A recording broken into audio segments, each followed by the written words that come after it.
Hello दोस्तों। स्वागत है आप सभी का। तो भाई आज हम लगाने वाले हैं आरआरबी ग्रुप डी के लिए लाइव टेस्ट, जो कि इस वक्त टेक्स्ट बुक पर चल रहा है। RRB group D exam date out mega live test के नाम से। ठीक है जी। हालांकि ये चल तो परसों से रहा है और आज 10 सितंबर तक ये रात को 9 बजे तक रहेगा। ठीक है। बट अभी बहुत ज़्यादा टाइम का इश्यू रहता है, इस वजह से मैं रेगुलर नहीं रह पा रहा हूँ। ठीक है। बाकी कोशिश करेंगे कि ग्रुप डी के लिए रेगुलर रहा जाए और चीज़ों को अच्छे तरीके से किया जाए। ठीक है। तो बाकी जैसा कि आप सभी लोग जानते हैं और जो लोग नहीं जानते मैं उनको बता देता हूँ कि यहाँ पे हम देखेंगे इस मॉक टेस्ट का सॉल्यूशन, और इसमें आप सीख क्या सकते हैं अप्रोच, एग्जाम ओरिएंटेड अप्रोच कि आप किस तरह से एग्जाम में विद इन टाइम क्वेश्चन को सॉल्व करेंगे, कैसे आप कई बार ऑप्शन आंसर तक पहुँचेंगे, कैसे आप कई बार यूनिट जैसे आंसर तक पहुँचेंगे, और इसी तरह की बहुत सारी छोटी छोटी सी चीज़ें जो आपका एग्जाम में बहुत सारा समय बचा सकती है, वो आप यहाँ पे सीख सकते हो। ठीक है जी। तो चलिए फिर बिना किसी देरी के शुरुआत करेंगे ग्रुप डी के मॉक टेस्ट की। इससे पहले भी हालांकि हम काफ़ी सारे मॉक टेस्ट लगा चुके हैं, तो उन सब का सॉल्यूशन भी अगर आप देखना चाहते हो तो उसका लिंक आपको वीडियो के डिस्क्रिप्शन में मिल जाएगा, प्लेलिस्ट का। ठीक है। तो उसकी जो प्लेलिस्ट है उसका लिंक वीडियो के डिस्क्रिप्शन में, वहाँ से जाकर आप इससे पहले के मॉक टेस्ट भी देख सकते हो, मॉक टेस्ट का सॉल्यूशन। ठीक है। तो चलिए शुरू करते हैं आज का मॉक टेस्ट।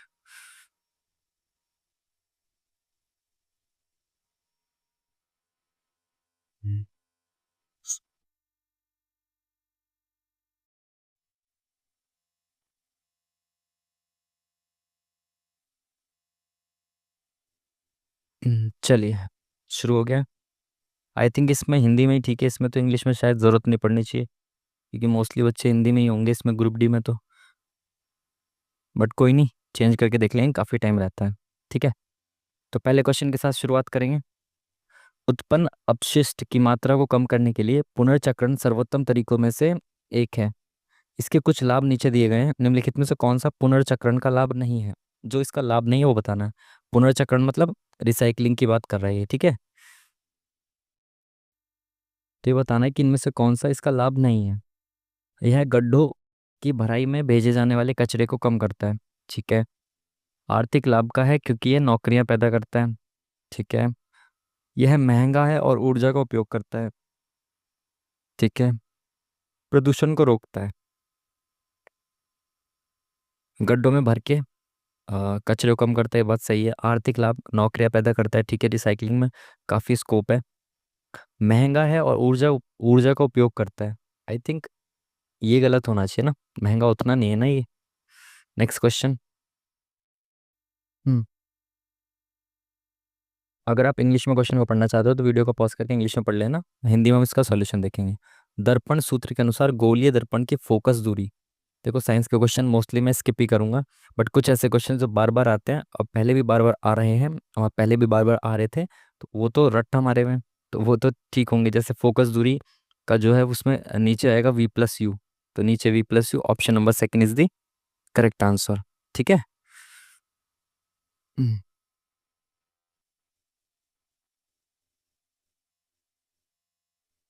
चलिए, क्या बोला इसने, कौन सी संख्या मादा सफेद पक्षी का प्रतिनिधित्व करती है? तो पहली बात तो त्रिभुज सफेद है। ठीक है। वर्ग पक्षी है। ठीक है।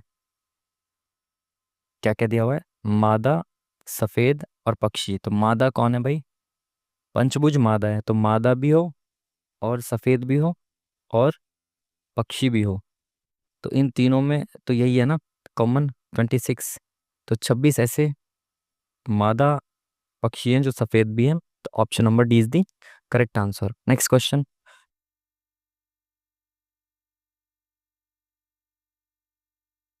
420 के 15% में से एक संख्या, 15% में एक संख्या जोड़ने पर उसका योगफल इतने का 25% है, तो वह संख्या है। आसानी से कर दो, क्या दिक्कत है? हालांकि देखो, आप 420 का डायरेक्ट 15% निकाल लो। 10% आपको पता है कितना होता है? 42 होगा, एक जीरो हटा दो, 10% आ गया। और 5% 10% का आधा हो गया, तो ये कितना हो गया? 63 हो गया। इसके 15% में एक संख्या जोड़नी है, तो मैंने कहा इसमें मैंने एक्स जोड़ दिया। ठीक है। तो ये योगफल जो है ये बराबर किसके हो जाएगा? इसके 25%। तो 25% क्या होता है? 1/4 होता है। तो इसका 1/4 कितना हो जाएगा? 4 8 32, 4 9 36, तो ये 89 हो गया। तो एक्स की वैल्यू कितनी हो गई? 89। इधर माइनस हो जाएगा 63 है इधर आके, तो 6 3 9 और 2, तो 26 एक्स की वैल्यू आ जाएगी। तो वो संख्या क्या है? 26। Option number second is the correct answer. Next question.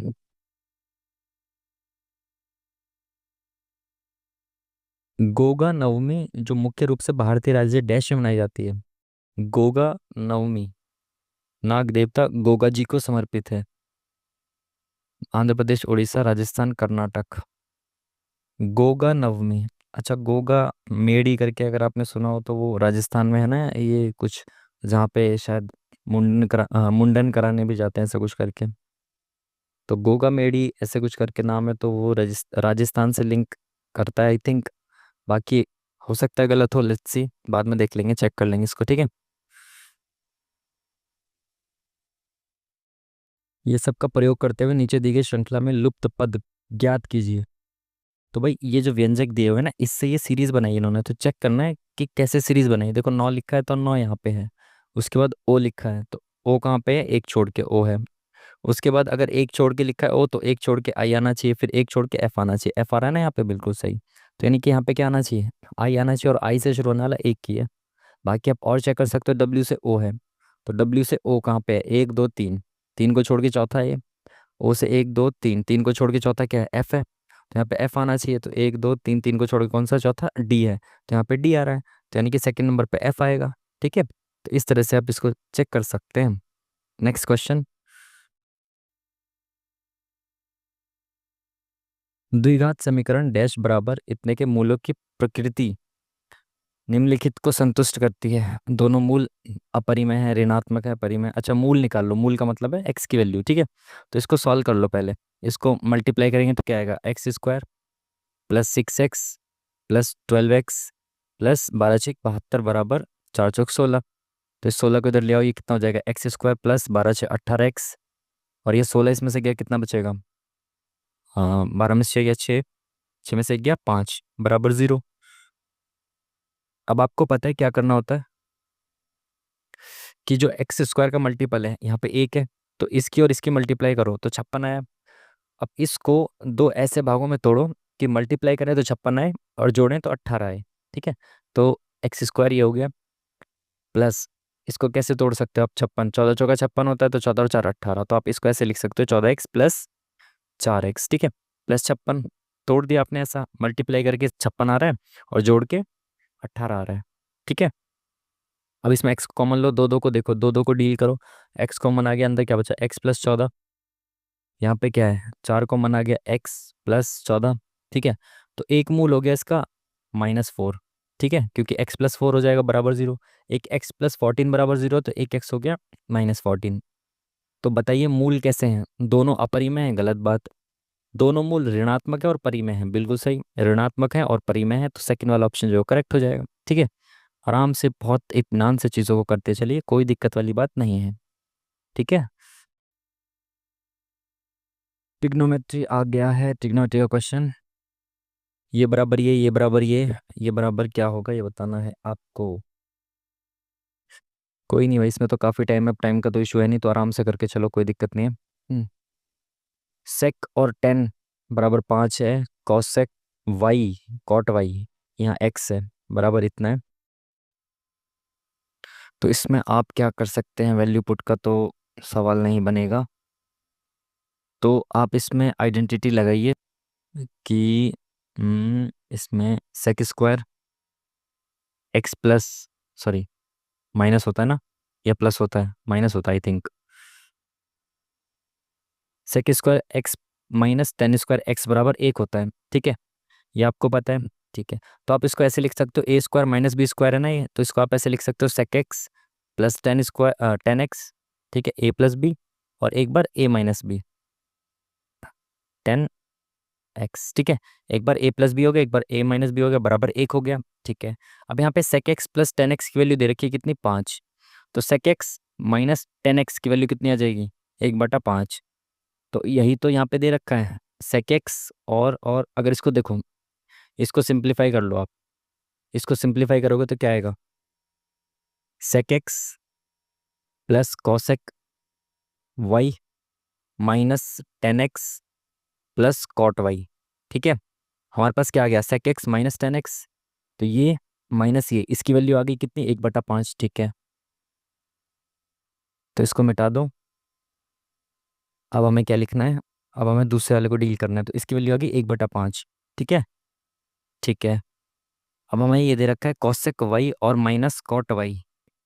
Again इसमें भी यही लगा सकते हो आप प्रॉपर्टी, है ना। Cosec square theta, cosec square theta यानी कि y minus cot square theta बराबर 1/3। ठीक है। तो ये A square minus B square हो गया। Again A square minus B square को आप ए प्लस बी लिख सकते हैं, माइनस बी, है ना। Cot y cosec y minus cot y. ठीक है। A plus B A minus B लिख सकते हो आप A square minus B square को। ठीक है। ये बराबर कितना है, एक, सॉरी इसको तो एक लिखेंगे आप, 1/3 नहीं होता, एक होता है। ठीक है। आपको दे रखा है cosec y minus cot y, तो ये आपको दे रखा है 1/3। तो यहाँ पे 1/3 इंटू में दे रखा है, तो यहाँ पे 1/3 डिवाइड में आ जाएगा, तो ये 3 ऊपर चला जाएगा, बराबर क्या हो जाएगा, 3 हो जाएगा। ठीक है। इसको मिटा के 1/3 लिख दिया इसकी जगह पे, और ये इधर गया डिवाइड में, तो 3 बन गया। ठीक है। तो cosec y plus cot y, तो यानी कि ये और ये कितना आ गया हमारा, +3 आ गया। अब इसको सॉल्व कर दो, तो कितना हो जाएगा, पॉइंट में दे रखा है आंसर, ये 0.2 है तो 3.2 हो गया। Option number 20 the correct answer. खत्म काम। ठीक है। टाइम लग सकता है, बट आपको ग्रुप डी में टाइम का इशू तो शायद नहीं ही होना चाहिए। ठीक है। तो इसलिए आराम से इत्मीनान से करिए, बस सवाल गलत नहीं होना चाहिए। CaCl2 का सूत्र इकाई द्रव्यमान है। भाई देखो, साइंस के क्वेश्चन स्पेशली न्यूमेरिकल और ये सब तो मैं बिल्कुल नहीं कर पाऊंगा, इसलिए मैं इसको स्किप करूंगा बिल्कुल। ठीक है। Next question. टिहरी बांध भारत का सबसे ऊंचा बांध है, बिल्कुल सही बात है, जो डैश नदी पर है, कौन सी नदी पर है, भागीरथी नदी पर है। ठीक है। उत्तराखंड में। इंपॉर्टेंट सवाल है, आसान सवाल है, आई थिंक मोस्टली बच्चों को पता होगा। Next question. निम्नलिखित में से कौन सा भारतीय संस्कृति का सबसे प्रारंभिक साहित्य अभिलेख है। भारतीय संस्कृति का सबसे प्रारंभिक साहित्य अभिलेख क्या है, ऋग्वेद है और क्या है ना। इन चारों वेदों में से सबसे पुराना तो ऋग्वेद ही है ना। ठीक है। Next question. यदि संख्या इतने में से प्रत्येक विषम अंक में एक जोड़ा जाता है और प्रत्येक सम अंक से दो घटाया जाता है, तो इस प्रकार बनी संख्या में बाएं से तीसरे और दाएं से दूसरे अंक का योग क्या होगा। सब में करने की जरूरत नहीं है, इसने बोला बाएं से तीसरे, तो बाएं से तीसरा कौन सा हो गया, एक हो गया। ठीक है। दाएं से दूसरा, तो दाएं से दूसरा 7 हो गया। ठीक है। क्या बोला इसने कि इनका योग क्या होगा, और इसने ये भी बोला है कि प्रत्येक विषम अंक में एक जोड़ा जाता है, तो विषम में एक जोड़ेंगे तो ये तो एक जुड़ जाएगा तो 2 हो जाएगा, इसमें भी एक जुड़ जाएगा तो ये 8 हो जाएगा। इनका योग बताना है, तो 8 हो तो 10 हो गया। Option number A is the correct answer. खत्म काम। सब में प्लस माइनस नहीं करना था आपको। Next question.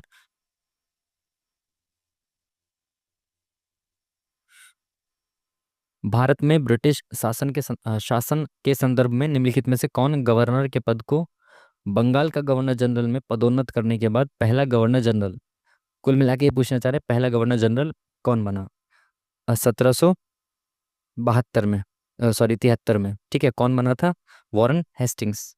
ठीक है। रेगुलेटिंग एक्ट के माध्यम से बंगाल के गवर्नर जनरल बन गया था कौन, बंगाल का गवर्नर, अब बंगाल का गवर्नर जनरल बन चुका है। ठीक है। नेक्स्ट क्वेश्चन क्या बोल रहा है भाई, समीकरण ये और ये का कोई हल नहीं है तो के का मान क्या होगा।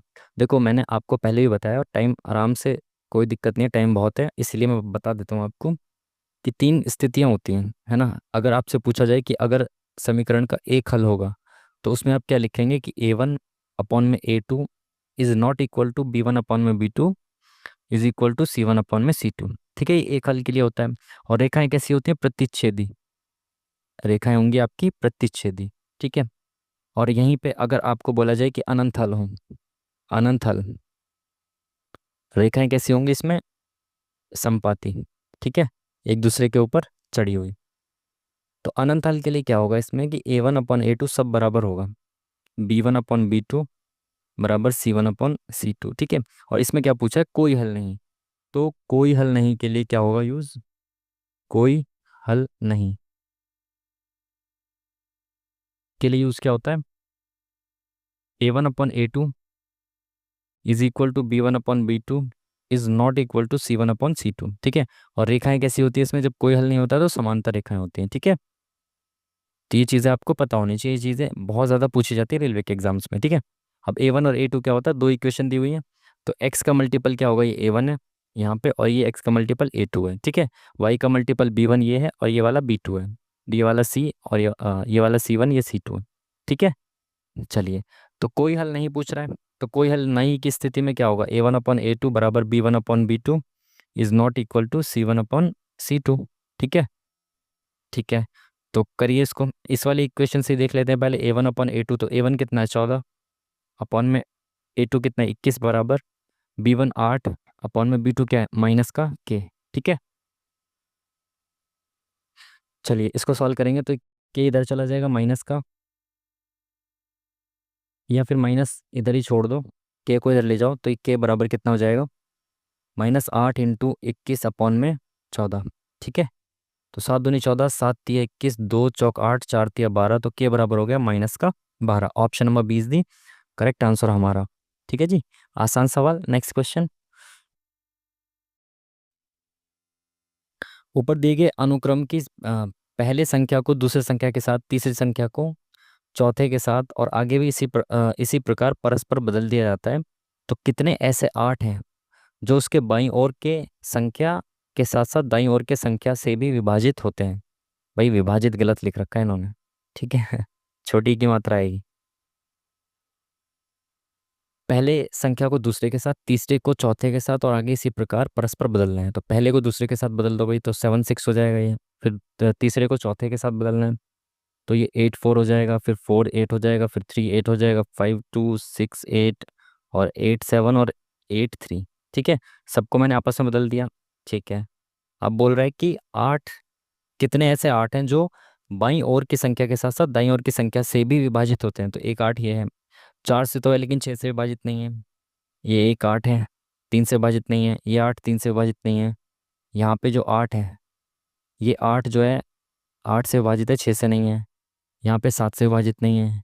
यहाँ पे 8 3 और 7 दोनों से विभाजित नहीं है, तो एक भी 8 ऐसा नहीं है जो अगल बगल दोनों की संख्याओं से विभाजित हो, तो 0 इसका आंसर होना चाहिए, ठीक है। Next question. लंबाई I और क्षेत्रफल A के परिनालिका में संग्रहित चुंबकीय ऊर्जा के लिए सही व्यंजक का चयन कीजिए। अगेन साइंस का क्वेश्चन है भाई, और स्पेशली न्यूमेरिकल्स मुझे नहीं आते साइंस के बिल्कुल भी, इसलिए इसको स्किप करूंगा मैं, ठीक है। बाकी आप लोगों को आते होंगे तो आप लोग करिएगा। अल्फा और बीटा द्विघात समीकरण इतने के मूल हैं, तो 2α β अपॉन में α+β का मान क्या है ये बताना है आपको, ठीक है। इक्वेशन कैसी है भाई, x² का मल्टीपल ये है, यहाँ पे ये है x² का मल्टीपल, ठीक है।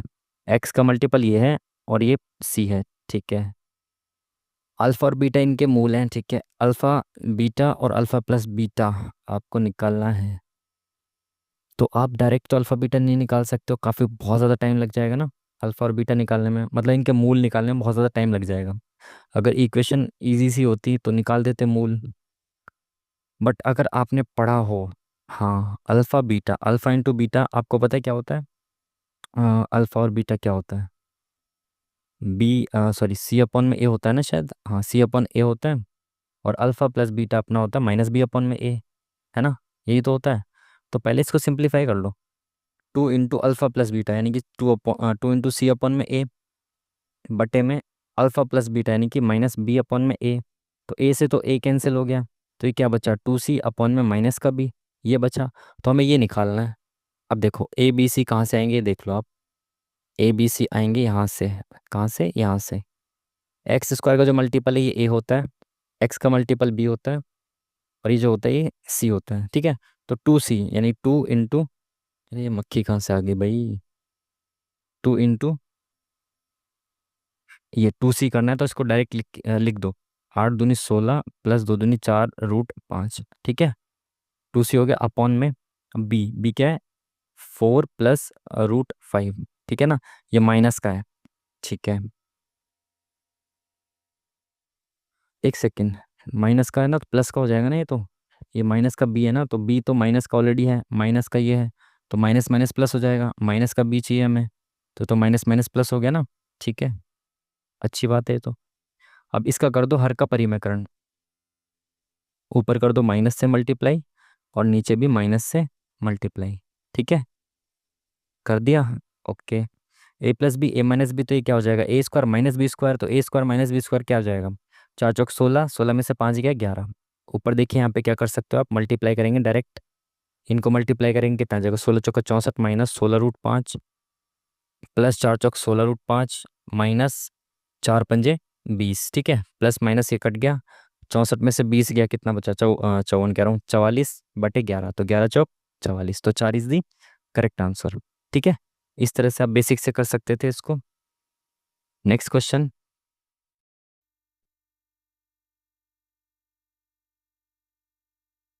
20% वार्षिक ब्याज की दर से 2 वर्षों के लिए एक निश्चित राशि के लिए चक्रवृद्धि ब्याज और साधारण ब्याज के बीच का अंतर 58 रुपये है, तो राशि क्या है ये बताना है आपको। ठीक है, तो बहुत आसान सा सवाल, आपको पता है 2 साल के CISI का अंतर कितना होता है, ये होता है आपका R² अपॉन में 100%। ठीक है, तो आपको दिया हुआ है आर आर रेट दिया हुआ है आपको, तो 20 का स्क्वायर कितना हो जाएगा, 400 अपॉन में 100%, तो ये 2 0 से 2 0 गया, यानी कि 4% बराबर कितना दिया हुआ है आपको, 58। ठीक है, तो 1% की वैल्यू कितनी हो जाएगी, 58/4, इंटू 100% आपको निकालना है, प्रिंसिपल तो निकालना है आपको, तो इंटू 100% कितना हो जाएगा, 4 25 25 8 200, 25 पंजे 125 और 20 145, तो 1450, ऑप्शन नंबर 20 दी हीरो। नेक्स्ट क्वेश्चन,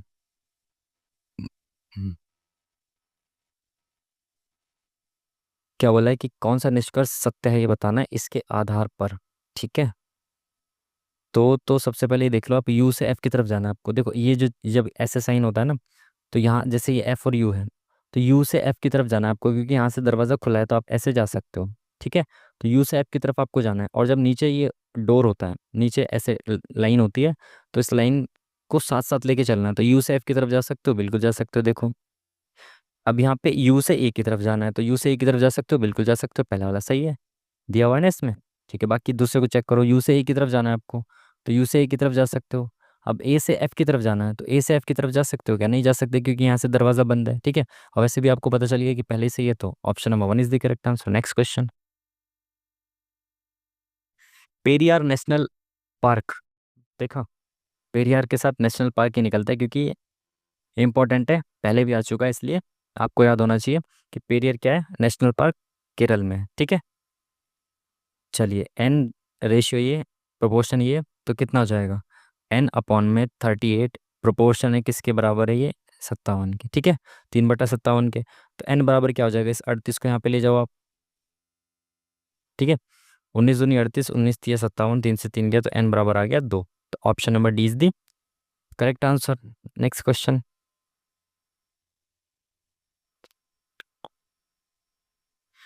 6 व्यक्ति एक वृत्ताकार मेज के चारों ओर केंद्र की ओर सम्मुख बैठे हैं। ठीक है, तो वृत्ताकार मेज है भाई, और 6 लोग हैं। ठीक है, तो 6 लोग हैं, तो कैसे, 1 2 3 4 5 6। ठीक है, बिल्कुल ठीक है, डब्ल्यू एक्स के ठीक बाएं हैं, डब्ल्यू जो वो एक्स के ठीक बाएं हैं, एक्स के ठीक बाएं आ गया। ठीक है, जो अगेन जब यहाँ पे जो लिखा हो या जो की लिखा हो, तो वो सेकंड पर्सन के बारे में बात हो रही है, और यहाँ पे और लिखा होता तो वो फर्स्ट पर्सन के बारे में बात हो रही है। ठीक है, तो यहाँ पे जो और जो की लिखा है, यानी कि एक्स के बारे में बात हो रही है, तो यानी एक्स वाई के ठीक विपरीत बैठा है, तो एक्स जो है वो वाई के विपरीत बैठा है, आमने सामने। ठीक है, यदि v y के बाएं से दूसरे स्थान पर है, y के बाएं से दूसरे स्थान पर है v। ठीक है, और u के ठीक विपरीत है, और देखो और लिखा है, तो फर्स्ट पर्सन के बारे में। ठीक है, तो v जो है वो u के ठीक विपरीत है। ठीक है, तो z के बैठने का स्थान कौन सा है, z कहाँ पे आ जाएगा, जो जगह बच जाएगी वहाँ पे z आ जाएगा। ठीक है, v के दाएं, तो v के दाएं है, बिल्कुल सही बात है। y के दाएं, तो y के तो बाएं हैं, x के विपरीत नहीं है, v के बाएं हैं नहीं है, तो पहले ऑप्शन करेक्ट हो गया। ठीक है, नेक्स्ट क्वेश्चन, क्या बोला इसने कि एक त्रिभुजाकार मैदान का आधार उसकी ऊंचाई का 3 गुना है, तो जो आधार है वो ऊंचाई का 3 गुना है। ठीक है, यदि 24.4 रुपये प्रति हेक्टेयर की दर से खेत की खेती करने की लागत इतनी है, तो इसकी ऊंचाई ज्ञात कीजिए। एक त्रिभुज आपको दे रखा है, ऊंचाई दे रखी है उसकी, ऊंचाई का 3 गुना है, अगर ऊंचाई x है तो बेस जो है वो 3x है, और अगर वो बोल रहा है कि 24.4 रुपये प्रति हेक्टेयर की दर से खेत की खेती करने की लागत इतनी है, तो उसकी ऊंचाई ज्ञात कीजिए। यहाँ पे मीटर स्क्वायर होना चाहिए था ना, प्रति या फिर हेक्टेयर स्क्वायर। अम, इतने रुपए प्रति हेक्टेयर की दर से खेती करने के लिए की लागत इतनी है, ऊंचाई ज्ञात करनी है। आई थिंक इसमें शायद कुछ गलत दिया हुआ है क्या। मीटर स्क्वायर क्यों नहीं दिया इसने। एरिया तो तभी निकाल पाएंगे ना आप जब यहाँ पे मीटर स्क्वायर में प्रति मीटर। ओ शिट यार, sorry sorry sorry sorry, hectare बोला है ना इसने। अरे यार, प्रति हेक्टेयर, तो एक हेक्टेयर में तो कितना होता है, एक हेक्टेयर बराबर होता है आपका 10,000 मीटर स्क्वायर। ठीक है, एक हेक्टेयर बराबर होता है आपका 10,000 मीटर स्क्वायर। मैं कह रहा यार यहाँ पे तो मीटर स्क्वायर होना चाहिए ना एरिया के लिए।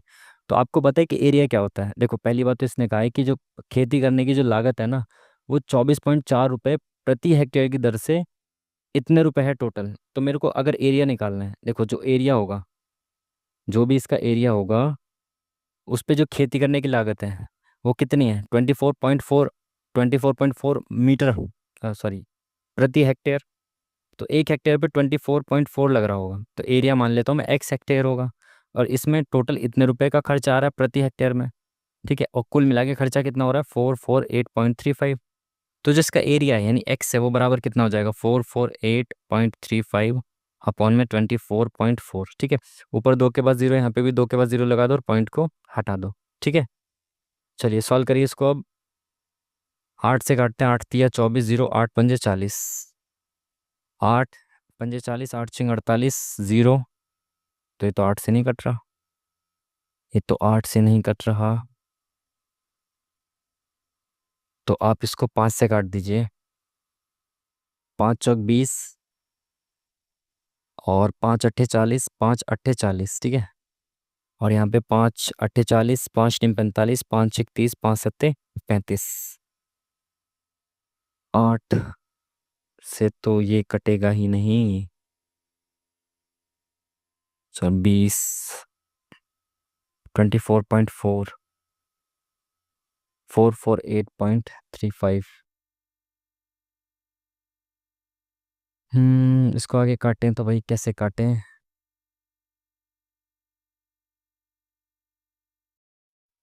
5 चौक 20, 5 अट्ठे 40, 5 अट्ठे 40, 5 अट्ठे 40, 5 तिम 45, 3, 5 1 30, 3 5 7 35। कट क्यों नहीं रहा भाई ये। 24.4 रुपये प्रति हेक्टेयर की दर से। पॉइंट में आएगा आंसर फिर, और क्या। या फिर आप ऐसे लिख लो ना कि एरिया यही है। ठीक है, आप इसको एरिया को ऐसे लिख लो, आप टाइम खराब मत करो।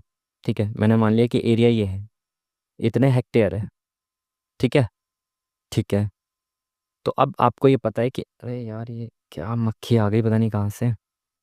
तो एक ये इसका एरिया आ गया। ठीक है, और एक हेक्टेयर में आपको पता है कि 10,000 मीटर स्क्वायर होता है, तो इंटू अगर मैं 10,000 कर दूँ तो ये मीटर स्क्वायर में आ जाएगा एरिया। ठीक है, अब इसको काटो। अब तो काट सकते हैं ना, काट सकते हैं। तो 8 6 48, 8 एकम 8।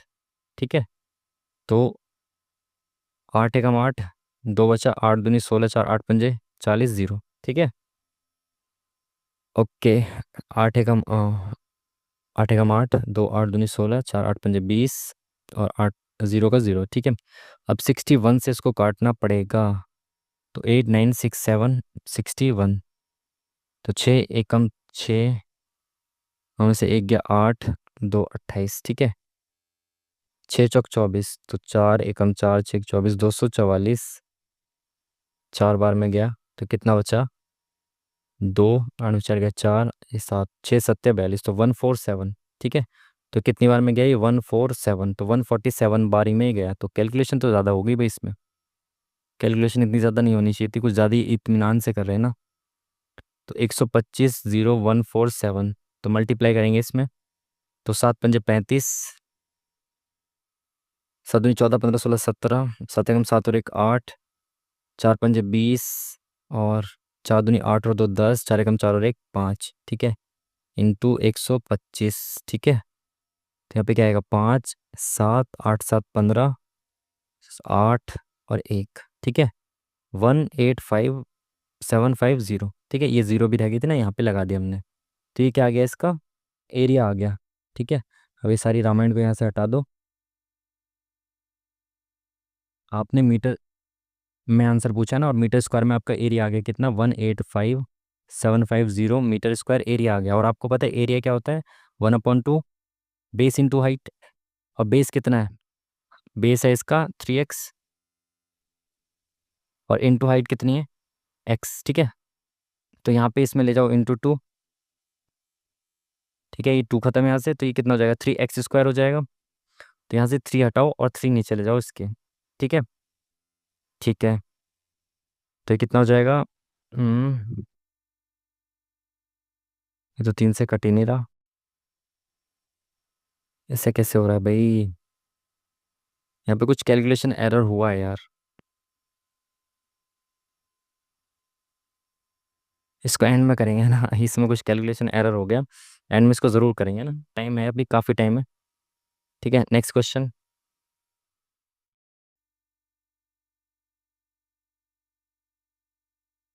दो अंतर्गम पाइप ए और बी क्रमशः इतने इतने घंटे में एक टंकी को भर सकते हैं। तो ए और बी 12 घंटे में और 36 घंटे में टंकी को भर सकते हैं, जबकि पाइप सी जो है वो खाली करने वाला है और वो 6 घंटे में खाली कर सकता है, ठीक है। जब टंकी भरी जाती है तो पाइप सी को 1 घंटे के लिए खुला छोड़ दिया जाता है। तो इनकी एफिशिएंसी निकाल लो आप। 36 एलसीएम आ गया, तो माइनस 6 6 36, 36 एकम 36, 12 तिया 36, ठीक है। ठीक है, तो जब टंकी भर जाती है तो पाइप सी को 1 घंटे के लिए खुला छोड़ दिया जाता है। तो जब सी को खुला छोड़ा जाएगा तो 6 खाली कर देगा, ठीक है। और फिर बंद करके पाइप ए को 1 घंटे के लिए खोला जाता है। तो फिर इसको बंद कर दिया तो 30 काम बचा, फिर ए को खोला गया तो ए ने 3 काम कर दिया, ठीक है। उसके बाद फिर उसे बंद करके पाइप बी को 1 घंटे के लिए खोला जाता है। तो इसको भी बंद कर दिया, फिर पाइप बी को खोला, उसने 1 काम कर दिया। यह प्रक्रिया तब तक जारी रहती है जब तक टंकी खाली नहीं हो जाती। अच्छा, तीनों खुल के बंद होती है, अच्छा अच्छा, ठीक है।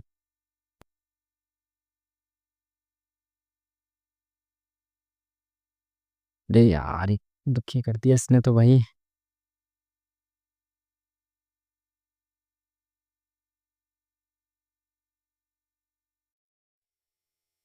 चलिए, तो इसने बोला कि सी को 1 घंटे के लिए खोला, तो सी को 1 घंटे के लिए खोला, उसने 6 खाली कर दिया। फिर ए को, सी को बंद करके ए को खोला, ए ने 3 भर दिया। और फिर ए को ही बंद करके सी को खोल दिया, सी ने सॉरी ए ने बी को खोल दिया, बी ने 1 भर दिया, ठीक है। तो 6 खाली हुआ, 4 भरा, तो एट द एंड 3 घंटे में 2 खाली हो गया। और टोटल खाली कितना करना है, 36। अब देखो काफ़ी बच्चे क्या करेंगे, -2 3 घंटे में खाली हो रहा है, तो 18 यूनिट, यानी कि 18 × 3 = 54 आंसर हो जाएगा। बट पहले मैं भी ऐसी गलती कर चुका हूँ, ऐसे आपको नहीं करना है ना। ऐसे क्वेश्चन से पहले गलती हो चुकी है हमसे भी, तो इसलिए आपको सावधान रहना है। वो गलती जो आप पहले कर चुके हैं दोबारा नहीं दोहरानी है। देखो दिमाग से सोचो आप, कि जब -6 खाली होगा, माइनस जब 6 खाली होगा, तो उसके बाद भरने की जरूरत थोड़ी है, आपको तो पूरा खाली करना है ना। तो जब पूरा खाली करने की बारी आएगी, तो जब एंड में 6 यूनिट बचा होगा, तो ये यही खाली कर देगा, पाइप सी खाली कर देगा, उसके बाद भरने की जरूरत थोड़ी पड़ेगी उसको। समझ पा रहे बात को? तो इसलिए मैं क्या कह रहा हूँ कि ऐसे सवालों में आप जो खाली करने वाला पहले है, तो आप 6 कम मान लो, काम मान लो कि 30 काम है। मैंने मान लिया कि 30 काम है, ठीक है। तो 30 काम को कितने घंटे में कर देंगे ये लोग, भाई 3 घंटे में 2 काम कर रहे हैं, 3 घंटे में ये 2 खाली कर रहे हैं। 30 खाली करना है तो ये 15 यूनिट में है ना, यानी कि 45 घंटे में, 15 × 3 = 45। तो 45 घंटे में, 45 आवर्स में ये 30 खाली कर देंगे। तो अब जो 46 आवर में काम करेगा वो कौन काम करेगा, सी काम करेगा ना।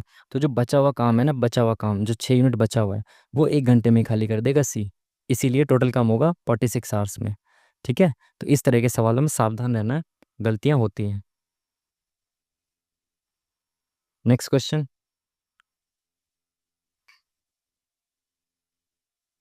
60 किलोमीटर प्रति घंटे की गति से चल रही एक ट्रेन ए एक बिजली के खंभे को 15 सेकंड में पार करती है। यह 48 किलोमीटर प्रति घंटे की गति से विपरीत दिशा में चल रही ट्रेन बी को 19 सेकंड में पार करती है। तो ट्रेन बी की लंबाई बतानी है। देखो ट्रेन ए जो है खंभे को 15 सेकंड में पार कर रही है, तो इसको पहले मीटर प्रति सेकंड में बदल दो। तो 5/18 से मल्टीप्लाई करेंगे, 6 × 18 6, धाम 60, तो 50/3। तो इसकी स्पीड कितनी आ गई, 50/3 आ गई। ठीक है, तो हमने मान लिया ट्रेन ए की लंबाई ए है, अपॉन में स्पीड क्या है इसकी 50/3, और टाइम कितना लग रहा है 15, तो ये यहाँ से 50/3 हट के यहाँ पे आ जाएगा 50/3, 3×5 = 15, 250। तो ट्रेन ए की लंबाई कितनी आ गई, 250 आ गई। ठीक है, हाँ ट्रेन ए की लंबाई 250 आ गई। उसके बाद इसने क्या कहा कि 48 किलोमीटर प्रति घंटे की गति से विपरीत दिशा में चल रही ट्रेन बी को 19 सेकंड में पार करती है। तो एक विपरीत दिशा में ट्रेन चल रही है ना, विपरीत दिशा में यानी कि इधर वाली डायरेक्शन में चल रही है। ठीक है, उसको 19 सेकंड में पार करती है। तो भाई जब विपरीत दिशा में ट्रेन पार होगी तो कितना डिस्टेंस चलेगी, अपनी प्लस उसकी लंबाई के बराबर, अपॉन में स्पीड क्या हो जाएगी, दोनों की जुड़ जाएगी। तो इसकी स्पीड है भाई 50/3 और दूसरी की स्पीड है 48, तो इसको भी चेंज करो। 6×3 = 18, 6×8 = 48, 8×5 = 40/3, तो ये कितना हो गया 90/3 यानी कि 30 हो गया। और टाइम कितना लग रहा है इसको 19 सेकंड, तो ये 30 यहाँ से हट के किधर आ जाएगा, इधर आ जाएगा। 19×3 = 57, 570, ये 250 इधर आ जाएगा, तो कितना बचेगा 2 और 3, तो 320। ऑप्शन नंबर 20 दी, हाँ sorry option number D is the correct answer. Next question. चलिए, फर्स्ट से फर्स्ट का लिंक और फर्स्ट से लास्ट का लिंक आपको चेक करना है और फिर चेक करना है। तो ए से जेड, तो -1, PQR -2, YZAB, तो -3। ठीक है, ZAPQR YZAB -3। ठीक है, ठीक है। तो यहाँ से आपको -1 करना है, तो यहाँ पे क्या आ जाएगा, W आना चाहिए ना, तो W तो ऑप्शन में ही नहीं है। यहाँ से देखें तो आप L से -1 नहीं हो रहा है, P आ रहा है, तो यानी कि ये लॉजिक तो नहीं है, इसमें लॉजिक कुछ और है। फर्स्ट का नहीं है, फर्स्ट से लास्ट का देख लो। Y से ZA+2 इधर से है ना, इधर से इधर की साइड, PQR ZAB, अच्छा लास्ट से +2+2 या शुरू से -2 ऐसे देख लो आप। NOPGHILMN, ठीक है। तो D से +2 हो जाएगा, DEF, F आना चाहिए, तो ये ऑप्शन खत्म। V से क्या हो जाएगा, VWX, है ना। D से क्या हो जाएगा, सॉरी XYZ, तो option number C is the correct answer. ठीक है, +2+2 हो जाएगा, option number C is the correct answer. ठीक है, नेक्स्ट क्वेश्चन। कुछ क्वेश्चन में हमने ज़्यादा टाइम लगा दिया ना, इसलिए ऐसा लग रहा है टाइम ना कम पड़ जाए। कमल लक्ष्मी के 10 मीटर दक्षिण पश्चिम में है, तो भाई लक्ष्मी है कोई, ठीक है, इनके दक्षिण पश्चिम, दक्षिण और पश्चिम यहाँ होता है, तो दक्षिण पश्चिम कहाँ पे, यहाँ पे 10 मीटर दूरी पर है। ठीक है, यदि मोहित, यहाँ कौन है कमल, यदि मोहित लक्ष्मी से 10 मीटर दक्षिण पूर्व में है, तो 10 मीटर दक्षिण पूर्व में है। ठीक है, तो मोहित कमल के संदर्भ में किस दिशा में है, तो कमल के संदर्भ में ये किधर की साइड है, ईस्ट की तरफ है, पूर्व की तरफ है, तो option number C is the correct answer. Next question. एक व्यक्ति बिंदु ए से यात्रा प्रारंभ करता है और 3 मीटर पूर्व की ओर बी तक यात्रा करता है। तो भाई ए से प्रारंभ की यात्रा और यहाँ से यहाँ तक बी तक पहुँचने में 3 मीटर इसने यात्रा की, 3 किलोमीटर, ठीक है, पूर्व की तरफ। और फिर बाएं मुड़ा, तो बाएं मुड़ा और सी तक पहुँचने के लिए उस दूरी का 3 गुना यात्रा करता है, और सी तक पहुँचने के लिए उस दूरी का 3 गुना, यानी कि 3 का 3 गुना, ये 9 चलेगा। ठीक है, फिर वह फिर से बाएं मुड़ता है, तो बाएं मुड़ा इधर, ठीक है, और ए और बी के बीच तय की गई दूरी की 5 गुना यात्रा करता है। तो ए और बी के बीच तय की गई दूरी का 5 गुना यात्रा, यानी कि 3 तो ये हो गया, और यहाँ से यहाँ तक का 12 ही हो गया। ठीक है, ठीक है, और डी तक पहुँच गया। प्रारंभिक बिंदु और गंतव्य के बीच न्यूनतम दूरी, यानी कि इसके बीच का डिस्टेंस बताना है आपको। ये आपको पता है 9 है, ये 12 है, तो ये कितना हो जाएगा, ट्रिपलेट आपको पता है 9 12 15, ठीक है, क्योंकि 3 3 9 3 चौक 12 होता है, और 3 4 5 का ट्रिपलेट होता है, और 3 3 गुना है, तो ट्रिपलेट का मल्टीपल भी ट्रिपलेट होता है। जैसे 3 4 और 5 ट्रिपलेट है, तो इसका मल्टीपल 3 दूनी 6, 4 दूनी 8, 5 दूनी 10, ये भी ट्रिपलेट होगा। 3 3 9, 4 3 12, 5 3 15, ये भी ट्रिपलेट होगा। ठीक है, तो option number 20 the correct answer. Next question. दिया गया है कि सी 15 और बी का तृतीयानुपाती प्रथम, यदि बी प्रथम तीन, दिया गया है कि सी 15 और बी का तृतीयानुपाती है, अच्छा अच्छा अच्छा, इन दोनों का तृतीयानुपाती सी है। तो यदि बी प्रथम तीन विषम प्राकृत संख्याओं का योग है, तो प्रथम तीन विषम कितनी हो गई, ये हो गई 1 3 5, इनका योग कितना हो गया, 9 हो गया, तो बी तो भाई 9 आ गया। ठीक है, तो सी बताना है आपको। तो सी क्या है, तृतीयानुपाती है इन दोनों का, तो बी स्क्वायर बराबर ए सी होता है, आपको पता है बी स्क्वायर बराबर ए सी होता है। तो बी क्या है इसमें, 9। तो 9 × 81 बराबर ए कितना है 15, इंटू सी कितना है सी, तो बटे में 15। यहाँ से हट के आ गया, सी ही पूछा है आपसे, 3×5 = 15, 3×9 = 21, 27/5, option number C is the correct answer. Next question, चलिए इसको सॉल्व करिए। तो बहुत छोटा छोटा लिखा हुआ है ये, 1/3 + 1/4 ब्रैकेट में। तो पहले ब्रैकेट को सॉल्व करेंगे आप, तो कितना हो जाएगा, 2 दूनी 4 -5/10, तो यानी 1/10 हो जाएगा ये। यहाँ पे आ जाएगा माइनस का 1/10, और ये मल्टीप्लाई होगा इससे, तो माइनस का 1/40 हो जाएगा। तो 1/3 -1/40, तो ये कितना हो जाएगा, 40 में से 3 गया 37, बटे में 120। ठीक है, अपॉन में पहले ऑफ को सॉल्व करना है आपको, तो इंटू 3 × 3 = 5/3, इंटू 3/4, तो 3 से 3 गया तो 5/4, माइनस ऑफ को सॉल्व करिए पहले, 4 से 4 कैंसिल, 3/5, तो 25 में से 4×3 = 12, बटे में 4×5 = 20, तो 13/20। तो यहाँ पे लिखना है आपको 13/20। ठीक है, तो 20 से गया ये 6 बार में, और ये 6 नीचे आ जाएगा इंटू में, तो 37/13×6 = 78। तो ऑप्शन नंबर कौन सा है, option number 1 is the correct answer. ठीक है, नेक्स्ट क्वेश्चन से पहले इस मक्खी को भगा दें क्या यार, परेशान कर रही है।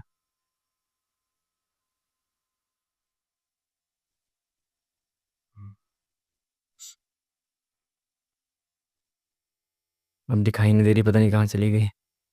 नेक्स्ट क्वेश्चन,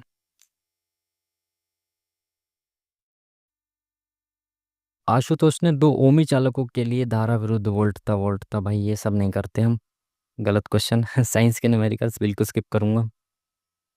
फ्रिज ठंडा, तो नीचे दिए गए सही युग्म का मिलान कीजिए। फ्रिज ठंडा करता है, सुनाना रेडियो नहीं, रेडियो सुनाना हो सकता था, कुर्सी बैठना, टेलीविजन देखना, फ़ोन बात करना, तो ये ऑप्शन नंबर डी। ठीक है, नेक्स्ट क्वेश्चन,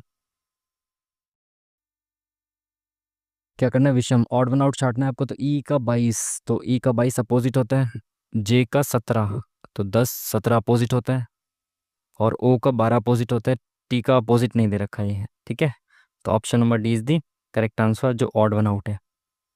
नेक्स्ट क्वेश्चन, इनमें सब साइन का अलग अलग कुछ मीनिंग है, और देखो पहला ब्रैकेट आपको ये वाला सॉल्व करना है पूरा, उसके बाद ये ब्रैकेट सॉल्व करना है। ठीक है, ब्रैकेट्स को भी ध्यान से देखना है आपको। तो 22 इंटू का मतलब क्या है भाई, इंटू का मतलब है माइनस, तो माइनस यहाँ पे लगा देंगे आप। और माइनस का मतलब क्या है, माइनस का मतलब है प्लस, तो माइनस की जगह प्लस लगा देंगे। और डिवाइड का मतलब क्या है, डिवाइड का मतलब है इंटू, तो इंटू यहाँ पे लगा देंगे। ठीक है, प्लस प्लस का मतलब है भाई डिवाइड, तो प्लस की जगह यहाँ पे डिवाइड लगा देंगे। और माइनस का मतलब क्या है भाई, प्लस, तो माइनस की जगह प्लस लगा देंगे। ठीक है, ठीक है, यहाँ पे माइनस था ना, हाँ यहाँ पे प्लस कर दिया। ठीक है, और डिवाइड का मतलब क्या है, डिवाइड का अर्थ है इंटू, तो यहाँ पे इंटू कर देंगे। चलिए, तो ये कितना बचा, 7 + 9 16 हो गया, डिवाइडेड बाय 4, तो 4 चौक 16, और 4 दूनी 8, तो option number 20 the correct answer. ठीक है, चेंज करके लिख लिया तुरंत के तुरंत साइंस को। नेक्स्ट क्वेश्चन, क्या बोला इसने, दी गई श्रृंखला में दाएं छोर से 7वें तत्व, तो 1 2 3 4 5 6 7 इस पे, और बाएं छोर से 5वें तत्व, तो 1 2 3 4 5 के बीच कितने प्रतीक है। तो इन दोनों के बीच में कितने प्रतीक है, 1 और 1 2, तो option number C is the correct answer. Next question, again यार ये साइंस का क्वेश्चन है, मुझे बिल्कुल नहीं आता ना, मैं सीखना चाहता हूँ इनको। साइंस से तो दूर ही रहना है अपने को, मतलब ऐसी वाली साइंस से। ठीक है, कौन सा यौगिक एरोमेटिक यौगिक नहीं है। इन सब में तुक्का मार देते हैं, थोड़ा सी लगा देते हैं, ये यौगिक वगैरह तो पढ़ना पड़ेगा थोड़ा बहुत तो। ठीक है, अरे भाई लगातार साइंस के आ रहे हैं अब। कुछ पौधों में हरे और कोमल तने होते हैं, ये आमतौर पर छोटे होते हैं और इनकी अधिक शाखाएं नहीं होती, इन्हें क्या कहा जाता है, जड़ी बूटी। ओह अच्छा अच्छा, ये क्वेश्चन पहले भी बहुत बार आ चुका है, 3 4 बार क्वेश्चन शायद PYQ में भी आ चुका है। सेम क्वेश्चन, ये पहली बार जब मेरे सामने आया था तो मैं गलत किया था, इसको झाड़ियाँ लगाया था मैंने इसका, बट इसका सही आंसर जड़ी बूटी है भाई। ये पहले भी आ चुका है, 3 4 बार मॉक में आ चुका है, और आई थिंक 100% मैं श्योर हूँ कि इसमें जड़ी बूटी होता है। 3 4 बार आया हुआ है सेम क्वेश्चन PYQ में। कुछ पौधे में हरे और कोमल तने होते हैं, ये आमतौर पर छोटे होते हैं, इनकी अधिक शाखाएं नहीं होती। ठीक है, यही है शायद जड़ी बूटी वाली, यही। नेक्स्ट क्वेश्चन, पोषण की वह विधि जिसमें जीव सरल पदार्थों से स्वयं भोजन बनाते हैं। तो स्वयं भोजन बनाने वाले कौन होंगे? स्वपोषी होंगे। Option number 20 the correct answer. Next question.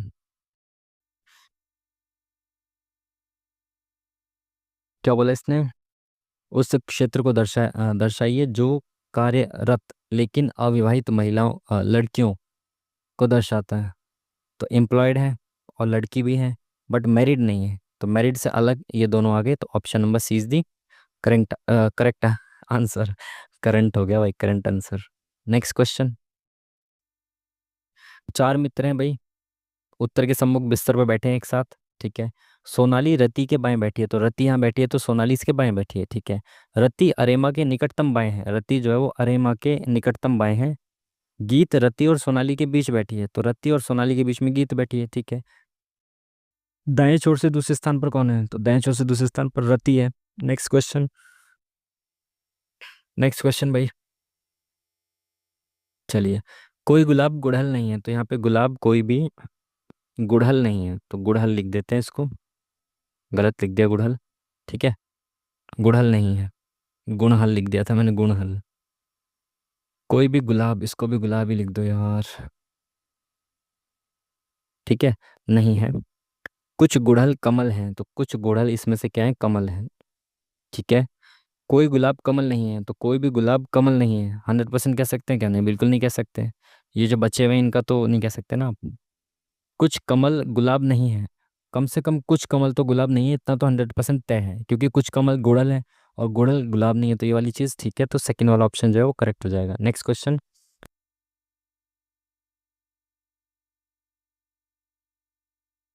Pyorrhoea एक डैश संक्रमण है जो गम के ऊतकों को प्रभावित करता है, और यदि अनुपचारित छोड़ दिया जाता है तो यह अक्सर दांतों के नुकसान की ओर जाता है। पायरिया डैश संक्रमण है कैसा? पायरिया तो बैक्टीरिया वाला होता है ना, bacterial. Option number 20 the correct answer. Next question. दी गई संख्यात्मक समरूपता के आधार पर नीचे दिए गए विकल्पों में सही उत्तर का चयन कीजिए। 4 को 16 लिखते हैं, तो 7 को क्या लिखेंगे? तो 4/16 1:4 है, तो यहाँ पे 7 चौक 28 आ जाएगा। यहाँ पे 4 गुना है तो 7 चौक 28। तो option number C is the correct answer.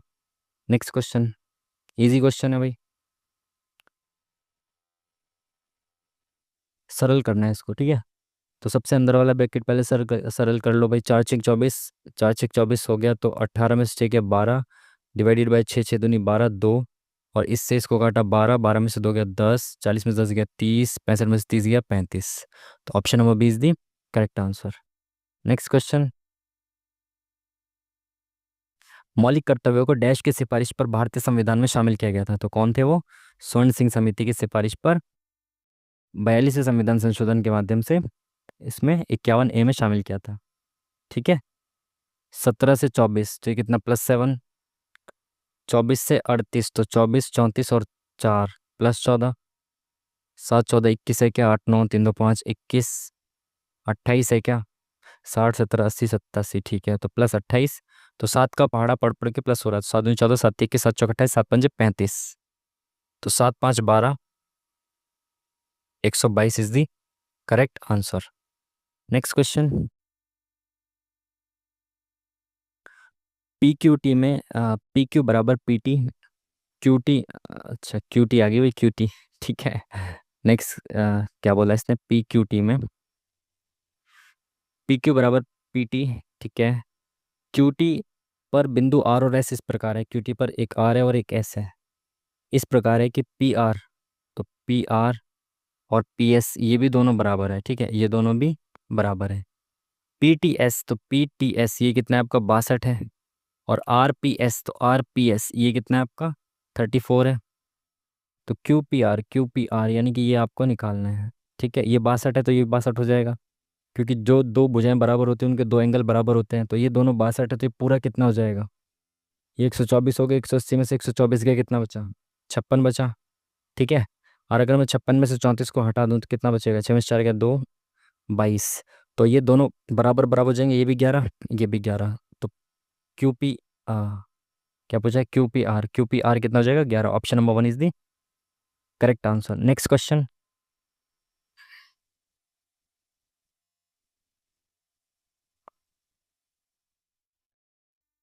दो पारदर्शी मीडिया ए बी अपवर्तनांक। ये सब क्वेश्चन साइंस का है। नेक्स्ट क्वेश्चन की तरफ बढ़ते हैं। काली मृदा किस फसल के लिए उपयुक्त नहीं है? तो काली मृदा आपको पता है साउथ की तरफ पाई जाती है, ठीक है, नीचे की तरफ साउथ में।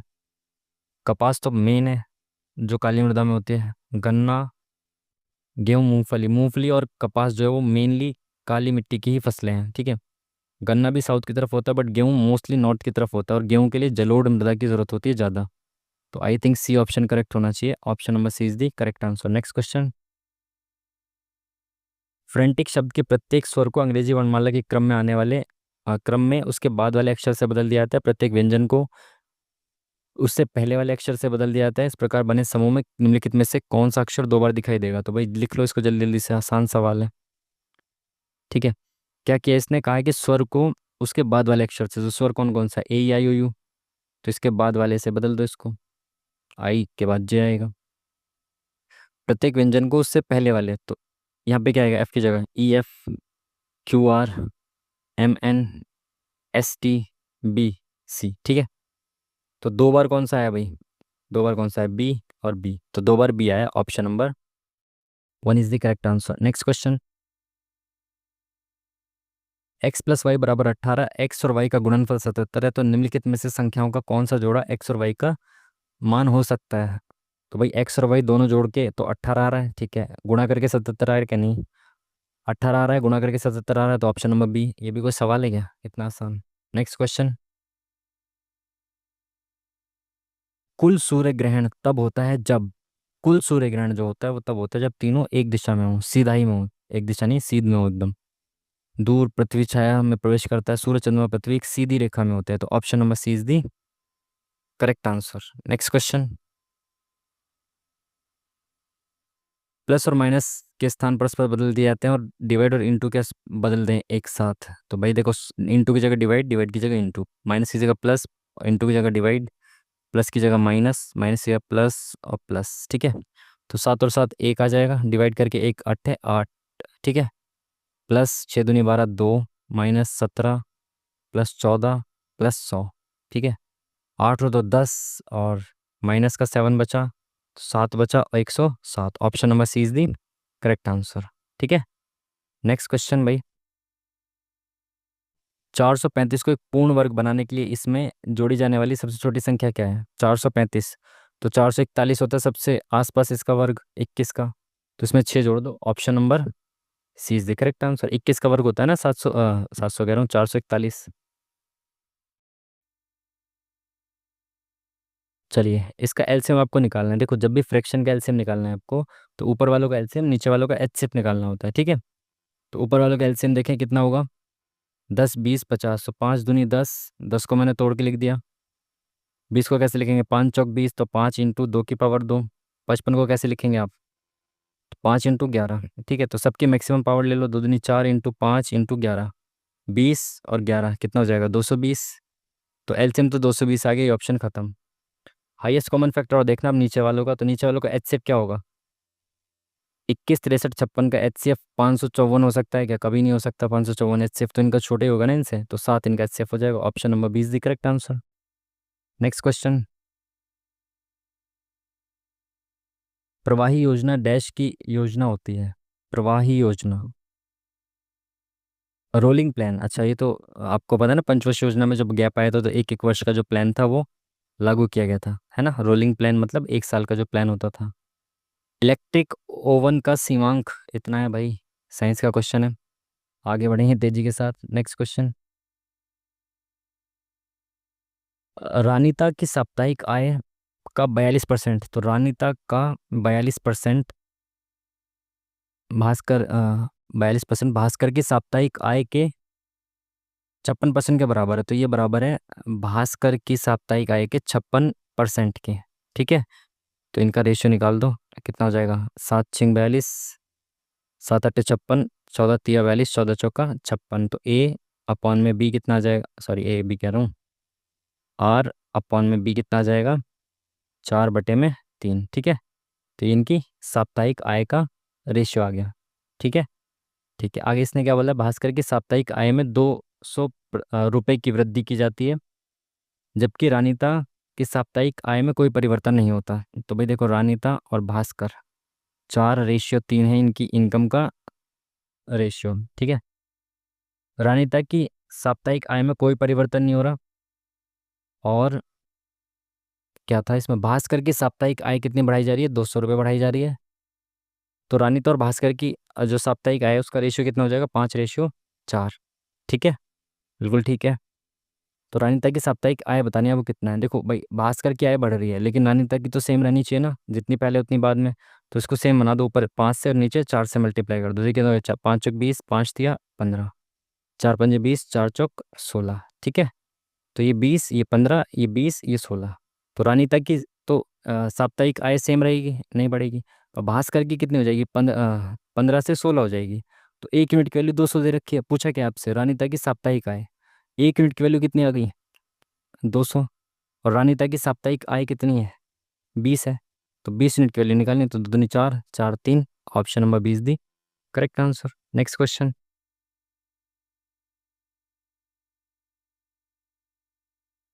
ये क्या बोल रहा है भाई, √45 प्लस ये बराबर इतना है।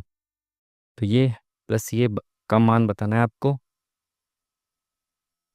तो थोड़ा कैलकुलेटिव हो सकता है ये, तो शायद इसको अगर सॉल्व करोगे तो 9 पंजे 45 होता है। तो 9 बाहर आ जाएगा तो 3 हो जाएगा, अंदर बचेगा √5। ठीक है, इसको आप ऐसे लिख सकते हो, 20 क्या होता है, 5 चौक 20 होता है। तो 4 रूट के बाहर आ जाएगा तो 2 बनेगा और ये 5 हो जाएगा। ठीक है ना। बराबर आपको दे रखा है 11.180। तो अगर मैं इसको ऐसे लिखूं 180, तो √5 की वैल्यू मेरे पास आ जाएगी 11.180 अपॉन में 5।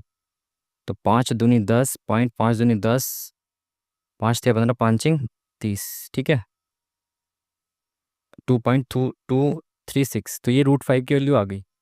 अब इसको भी मैं √5 की उसमें चेंज कर सकता हूँ क्या, 5 तिया 15, 5 6 30 × 5। इसको ऐसे लिख सकता हूँ, 36 बाहर आके क्या हो जाएगा, 6 हो जाएगा। तो ये 6 √5 प्लस 4 √5, तो कितना हो जाएगा, 10 √5। √5 की वैल्यू कितनी है, ये तो 10 से इसे मल्टीप्लाई करेंगे तो एक आगे बढ़ जाएगा पॉइंट, तो 22.36। Option number 1 is the correct answer. आसान सा सवाल हो गया भाई ये तो। Next question. आई का अर्थ ये सब है, तो करो भाई इसको। 81 नहीं, 81 नहीं, आई है ये। 14, 144 तो नहीं है, ये क्या लिख दिया इन्होंने। अच्छा, 1444 ही है ये। तो इसका सबसे पहले रूट कैलकुलेट करो भाई, रूट क्या हो जाएगा इसका। तो 4 तिया 12, 4 6 24, 4 4 एकम 4। तो ये 19 का स्क्वायर होता है ना। तो 19 का स्क्वायर और ये 4, 19 दूनी 38। तो ये भाई 38 का स्क्वायर है। ठीक है, ये 38 का स्क्वायर है 8। आई का मतलब क्या है, × 38। के का मतलब क्या है, +56। ठीक है, और एल का मतलब क्या है, एल का मतलब है डिवाइड और 14। जे का मतलब है -195। ठीक है, तो 8 × 8 = 64, 8 तिया 24 और 6 = 30 प्लस 14 × 4 = 56 माइनस 195। तो 308 में से आपको 195 घटाना है तो कितना बचेगा, 8 5 या 3, 1 2 में से गया 1, तो 113। Option number 20 the correct answer मेरा। Next question. ये सब इमारत की विभिन्न मंजिलों पर रहते हैं। इमारत में सबसे निचली मंजिल की संख्या 1 और इसके ऊपर की 2, इसी तरह सबसे ऊपर, तो 1 2 ऐसे करके कितनी मंजिल है, 5 मंजिल है। तो 3 4 5। ठीक है, के और एन क्रमशः सबसे ऊपरी और सबसे निचली मंजिल पर रहता है। तो के सबसे ऊपरी और एन जो है वो सबसे निचली मंजिल पर रहता है। ठीक है, जे एल के ठीक ऊपर वाली है, तो जे एल के ठीक ऊपर वाली पता नहीं कहाँ रहता है। एम एन के ठीक ऊपर वाली, तो एम जो है वो एन के ठीक ऊपर वाली मंजिल पर रहता है। ठीक है, जे एल की ठीक ऊपर वाली, तो एल यहाँ पे आ जाएगा, अब जे यहाँ पे आ जाएगा। ठीक है, 2 ही स्थान बचे। दूसरी मंजिल पर कौन रहता है, जे रहता है। Option number 1 is the correct answer. Next question.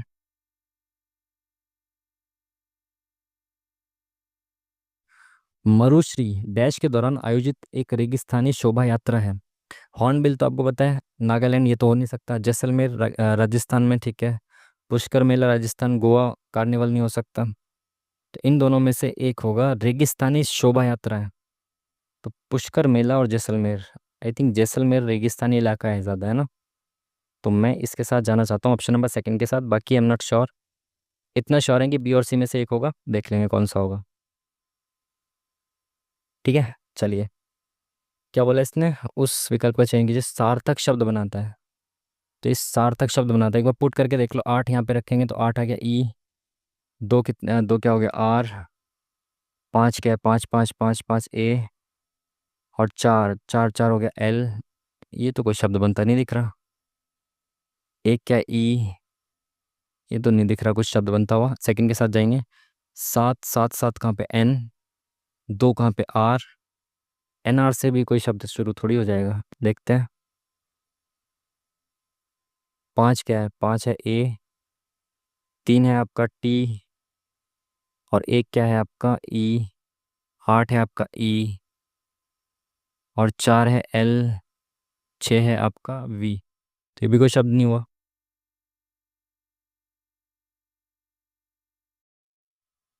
ठीक है, थर्ड में देखते हैं आर। एक को लिखेंगे आप ई। 4 को लिखेंगे आर, सॉरी एल। 8 को लिखेंगे आप ई। 6 को आप लिखेंगे क्या, वी। 5 को लिखेंगे आप क्या, ए। 7 को आप लिखेंगे एन। 3 को आप लिखेंगे टी। रिलेवेंट, ये थर्ड वाला जो है वो करेक्ट शब्द हो जाएगा। Next question. क्या बोला इसने कि इसको ये लिखा जाता है, इसको ये लिखा जाता है, तो इसको क्या लिखा जाएगा। ठीक है, फर्स्ट से फर्स्ट और फर्स्ट से लास्ट का कनेक्शन देखना है आपको। बी से सी तो +1 F G H +2 K L M N +3 M N O P Q +4 T से Y T U V W X Y. तो +5 +1 2 3 4 5 ऐसे हो रहा है। X Y U V W A B C D F G H I J. ठीक है, +1 2 3 4 5 हो रहा है। तो इसमें +1 करेंगे क्या आएगा, एच आएगा। 2 करेंगे कितना आएगा, ई एफ जी। तो एच और जी से शुरुआत होगी, उसके बाद क्या आएगा, +3 तो S T U V. V आएगा, उसके बाद ये ऑप्शन खत्म हो जाएगा। +4 आएगा। 9 और 4 13 यानी कि एम आएगा। तो option number 20 the correct answer. ठीक है, नेक्स्ट क्वेश्चन।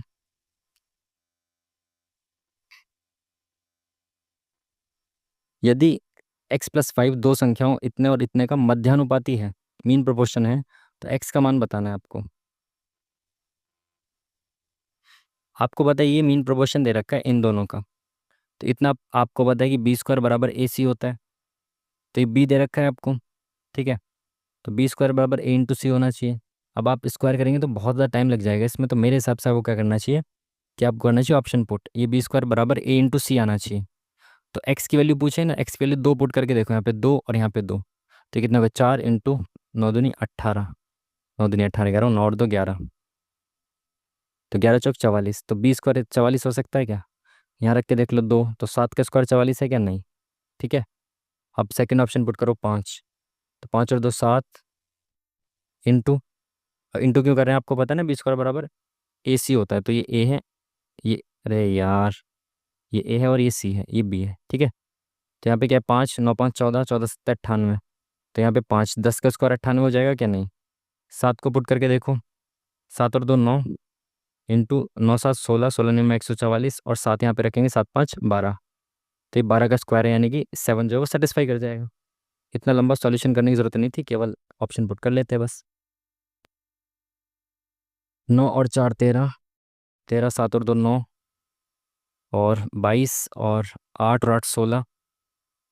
और यहाँ कितना प्लस हो रहा है, 2 का स्क्वायर 3 का स्क्वायर 4 का स्क्वायर 5 का स्क्वायर प्लस हो रहा है कि 8 5 13, 3 5 और 1 6। 5 का स्क्वायर 25 प्लस हो रहा है, तो आगे 6 का स्क्वायर प्लस होना चाहिए। 63 में 6 का स्क्वायर प्लस होगा तो 99। Option number 1 is the correct answer. Next question. भाई साइंस का क्वेश्चन है, नहीं छेड़ेंगे इसको। नेक्स्ट आगे बढ़ेंगे, ठीक है। स्पेशली न्यूमेरिकल्स को नहीं छेड़ना है। मतलब आप लोग छेड़ सकते हो, मैं नहीं छेड़ सकता, क्योंकि मेरी साइंस के न्यूमेरिकल्स करने की शक्ति कुछ ज़्यादा ही प्रगाढ़ है एकदम। ठीक है, विश्व में किसी देश की प्रधानमंत्री बनने वाली प्रथम महिला कौन थी। बहुत सारे मॉक टेस्ट में आ चुका ऑलरेडी, है ना। बंडा नायके, श्रीलंका। ठीक है, बहुत सारे मॉक टेस्ट में आ चुका, बहुत सारे। कौन अकबर का सलाहकार था जिसे अक्सर अकबर के दरबार के गृह मंत्री के रूप में जाना जाता था। अकबर का सलाहकार कौन था जिसे अकबर के दरबार में गृह मंत्री के रूप में जाना जाता था। टोडरमल तो फाइनेंस मिनिस्टर थे। पान सिंह, अज़ियुद्दीन, मुल्ला दो प्याजा काफी खास थे ना इनके, तो इनके साथ ही जाते हैं, बाकी तो ऑप्शन लग नहीं रहे। Next question. एक धातु की गोलाकार गेंद की त्रिज्या 8 सेंटीमीटर है। यदि धातु की गेंद को पिघलाया जाता है इस गोले की आधी त्रिज्या के बराबर त्रिज्या वाले n संख्या में अर्ध गोले में ढाला जाता है तो n का मान बताना है आपको। देखो धातु की एक गोलाकार गेंद है, तो गोलाकार गेंद को पिघलाओगे, छोटी छोटी गेंदें बनेंगी, जो भी उन सब का जो आयतन है वो बड़ी वाली गेंद के आयतन के बराबर ही तो होगा। तो इसकी गेंद का जो आयतन है वो कितना होगा, 4/3 आर की क्यूब। तो आर की क्यूब क्या हो जाएगी, 8 × 8 × 8। ठीक है, बराबर n संख्या में बनाई गई गेंदें, तो n का आयतन टोटल कितना हो जाएगा, एक का आयतन कितना है, अर्धगोले में ढाली गई है तो अर्धगोले का आयतन होता है 2/3 आर की क्यूब। आर क्या है, आधी त्रिज्या, यानी कि इससे आधा है, तो 4 है, 4 × 4 = 16 64। ठीक है, देखो पाई से पाई कैंसिल, 3 से ये 3 कैंसिल, 2 से ये 2 बार में कैंसिल। ठीक है, ये 64 नीचे आ गया तो ये 64 से 64 कैंसिल, तो एन की संख्या आ गई 8 दूनी 16। ठीक है, इजी क्वेश्चन। Next question. 2023 में भारत सरकार द्वारा शुरू की गई साक्षरता से संबंधित केंद्र प्रायोजित योजना का नाम क्या है। भारत पढ़ेगा ऐसी भी कोई योजना है, राष्ट्रीय साक्षरता कार्यक्रम, नव भारत साक्षरता कार्यक्रम, इंडिया साक्षरता कार्यक्रम। नो आइडिया, आगे बढ़ते हैं भाई, देख लेंगे बाद में इसको भी। फ्लेमिंग के वाम हस्त नियम में मध्यमा उंगली का प्रतिनिधित्व करती है। हाँ, फ्लेमिंग का कुछ नियम तो था काफी इम्पोर्टेंट, बट ये मध्य उंगली जो थी वो किसका नेतृत्व करेगी, प्रतिनिधित्व करेगी भाई, चुंबकीय क्षेत्र की दिशा चालक के माध्यम से बहने वाली धारा की दिशा। अभिवाह। नो आइडिया, सी के साथ जाते हैं, एक आध दो में तुक्का मारते हुए चलते हैं। कोपेन का जलवायु वर्गीकरण होता है ना मैं डायरेक्ट कोपेन की जलवायु पढ़ रहा हूँ, देख रहे हो आप। कोपेन की योजना के अनुसार भारत में किस प्रकार की जलवायु को BSHW से दर्शाता है। ये तो शायद मैं भूल भी गया यार, ये तो काफी 11th क्लास के एनसीईआरटी में था नहीं। BSHW, तो BSHW का मतलब है ये शुष्क वाली होगी कोई सी, है ना। अर्ध शुष्क या शुष्क, ये तो नहीं होगी, ध्रुवीय और गर्म तो नहीं होना चाहिए। शुष्क, अर्ध शुष्क नहीं, शुष्क ही होनी चाहिए, है ना। कोपेन का जलवायु वर्गीकरण से सवाल है भाई, अच्छे से रिवाइज कर लेना एक बार और।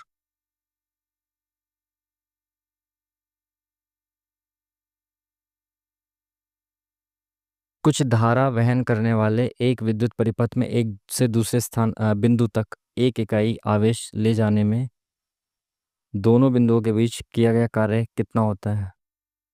ये तो आया हुआ है ना शायद पहले भी। एक से दूसरे बिंदु तक एक इकाई आवेश में ले जाने में दोनों बिंदुओं के बीच किया गया कार्य विभवांतर होता है शायद, ये आया हुआ है ऑलरेडी मॉक में, आई थिंक। पी और क्यू सहभाज्य यानी कि को प्राइम नंबर्स हैं, तो पी की पावर 7 और क्यू की पावर 9 है भाज्य संख्या है, लेकिन सहभाज्य संख्या नहीं। दो अभाज्य संख्या है पी और क्यू। पी और क्यू दो अभाज्य यानी कि को प्राइम नंबर्स हैं। को प्राइम वो होते हैं जिनमें कुछ भी कॉमन नहीं होता, जैसे मैं कहूँ कि 5 और 17 ये को प्राइम है। अब जैसे मैं कहूँ 18 और 5, ये प्राइम नंबर नहीं है, बट ये दोनों को प्राइम है क्योंकि इन दोनों में कुछ भी कॉमन नहीं है एक के अलावा। ठीक है, तो को प्राइम नंबर्स की अगर आप पावर करोगे तो वो अपना मल्टीपल होती चली जाएंगी, बट फिर भी आएगा उनमें कॉमन तो कुछ थोड़ी आएगा। जैसे मैं कहूँ 2 और 3 है, दो की मैं कितनी पावर कर दूँ तो इसमें 3 थोड़ी आ जाएगा। दो की कितनी भी पावर कर दूँ तो इसके अंदर 3 4 5 कुछ और थोड़ी आ जाएगा, मतलब 3 थोड़ी आ जाएगा, सॉरी, या 3 का कोई मल्टीपल थोड़ी आ जाएगा इसमें, है ना। तो मैं दो की कितनी पावर करता जाऊँ, 3 की कितनी पावर करता जाऊँ रहेंगे, तो ये दोनों को प्राइम ही। ठीक है, बट क्योंकि दो की पावर बहुत सारी आ गई तो ये प्राइम नहीं रहे, ये भाज्य संख्याएं हो जाएंगी, लेकिन रहेंगी को प्राइम ही। ठीक है, को प्राइम मतलब इनके बीच में कुछ कॉमन नहीं आएगा, बट ये दोनों इंडिविजुअली क्या हो जाएंगी, क्योंकि इनकी पावर बहुत सारी होगी तो ये भाज्य संख्याएं हो जाएंगी। तो option number second I think होना चाहिए, है ना। अभाज्य तो नहीं होगी, सहअभाज्य, लेकिन भाज्य संख्या नहीं, तो ये भी नहीं होना चाहिए, ऑप्शन सेकंड ही होना चाहिए। Next question. 4 रुपये प्रति लीटर की लागत वाले शुद्ध दूध की किस मात्रा में 6 लीटर पानी जोड़ा जाता है शुद्ध दूध की किसी मात्रा में 6 लीटर पानी जोड़ा जाता है, यदि मिश्रण को पहली वाली लागत पर बेचकर 20% का लाभ मिलता है तो मिश्रण में शुद्ध दूध की मात्रा क्या है? बहुत आसान सवाल दे दिया मिक्सचर का। भाई इसने कहा 4 रुपये प्रति लीटर की लागत वाला शुद्ध दूध है कोई। ठीक है। ठीक है। और 6 लीटर पानी जोड़ा जाता है इसमें। तो अगर वो पहले वाली रेट पे बेचता तो 20% का लाभ होता।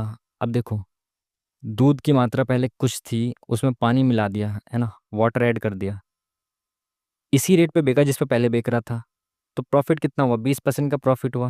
यानी जितने का प्रॉफिट हुआ उतने ही तो वाटर मिलाया होगा इसने, है ना। पानी जितना मिलाया है वही तो प्रॉफिट के रूप में मिलाया होगा, तो प्रॉफिट किसके बराबर है? एक सेकेंड, इसको ऐसे मिटा के लिख देता हूँ। 6 लीटर पानी इसने जोड़ा है, अगर मैं इसको फ्रैक्शन में लिखूँ तो ये 1/5 आप लिख सकते हो। तो अगर 5 रुपये पे 1 रुपये का प्रॉफिट हुआ है, तो ये 1 रुपया जो है ये पानी मिलाया गया है ना। तो 1 यूनिट की वैल्यू कितनी दे रखी है? 6, तो 5 यूनिट की वैल्यू कितनी है? 6×5 = 30। तो दूध था उसमें 30 लीटर, और 6 लीटर इसने पानी मिला दिया, तब जाके ये क्या होगा? 20% का लाभ होगा। तो पूछा क्या? दूध की मात्रा 30। ठीक है। इसको ऐसे भी याद रख सकते हो कि अगर आपको पानी मिलाना है ना, तो जितना पानी मिलाओगे उतना ही प्रॉफिट होगा। अमीबा पादाब की मदद से अपना भोजन ग्रहण करते हैं, तो बहुत आसान क्वेश्चन है, बहुत 8वीं क्लास में बहुत बार पढ़ा होगा आपने। अमीबा लगातार अपने आकार और स्थिति को बदलता रहता है, बिल्कुल पानी में से तैरता रहता है, ये तो अमीबा होता है ना।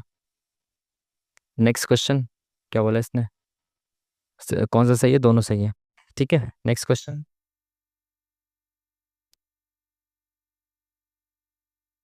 साइक्लोप्रोपेन में कार्बन कार्बन बंध को कहा जाता है। साइंस के क्वेश्चन है, क्या ही लगा दो एक आधा तुक्का सी में। ठीक है। जब प्राकृत संख्या x को उसकी अगली प्राकृत संख्या y और एक अन्य प्राकृत संख्या जो उस अगली प्राकृत संख्या y का 5 गुना है में जोड़ा जाता है, तो इन तीन संख्याओं का योग 104 है, तो संख्या x क्या है?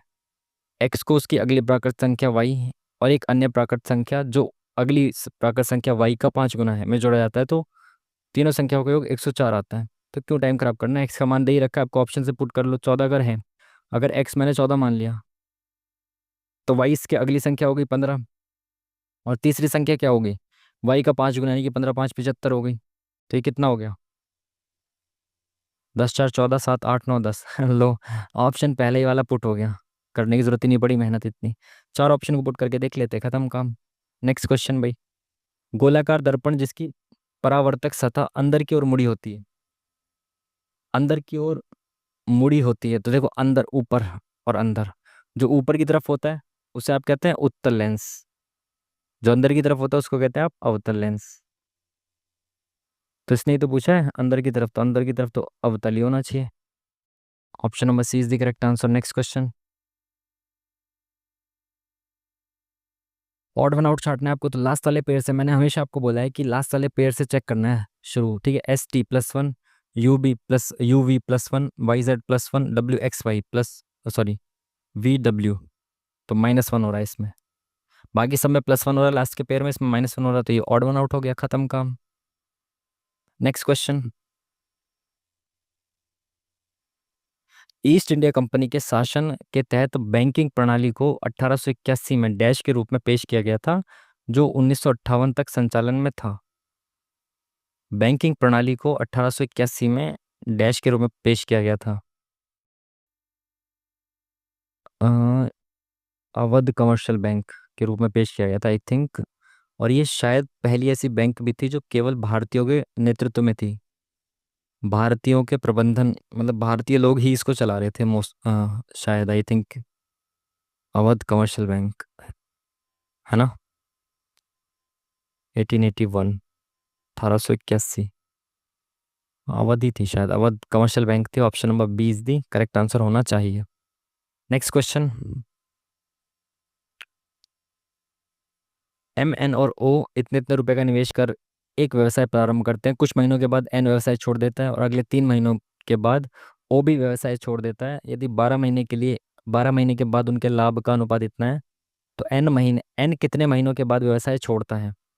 देखो M, N और O, इनका रेशियो आप बना लो, इसमें से तीन तीन जीरो को हटा दो, कॉमन है तीन तीन, तो अगर एम 4 रुपये इन्वेस्ट कर रहा है, एन 6, और ये 10 रुपये इन्वेस्ट कर रहा है, ठीक है, बिल्कुल ठीक है। और एन व्यवसाय छोड़ दे रहा है कुछ महीनों के बाद, ठीक है, ठीक है। और अगले 3 महीनों के बाद, इसके छोड़ने के 3 महीने बाद ओ छोड़ दे रहा है, ठीक है। 12 महीने के बाद, यानी कि एम में कोई छेड़छाड़ नहीं हो रही थी, एम ने पूरे 12 महीने के लिए इन्वेस्टमेंट किया है, ठीक है। और इनका टोटल ओवरऑल रेशियो क्या दे रखा है प्रॉफिट का, 8:3:10, ठीक है, बिल्कुल ठीक है।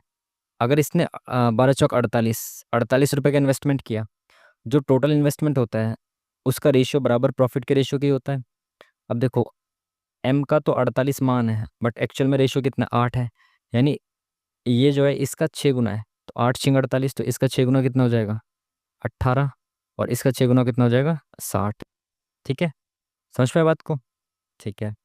अगर मैं कहूँ कि 6 रुपये में इन्वेस्ट कर रहा था, टोटल मैंने 18 रुपये इन्वेस्ट किए हैं, तो कितने महीने के लिए इन्वेस्ट किए होंगे, 3 महीने के लिए, सिंपल। ये 10 रुपये इन्वेस्ट करा था, टोटल 60 इन्वेस्ट किए, तो इसने कितने महीने के लिए किए होंगे, 6 महीने के लिए।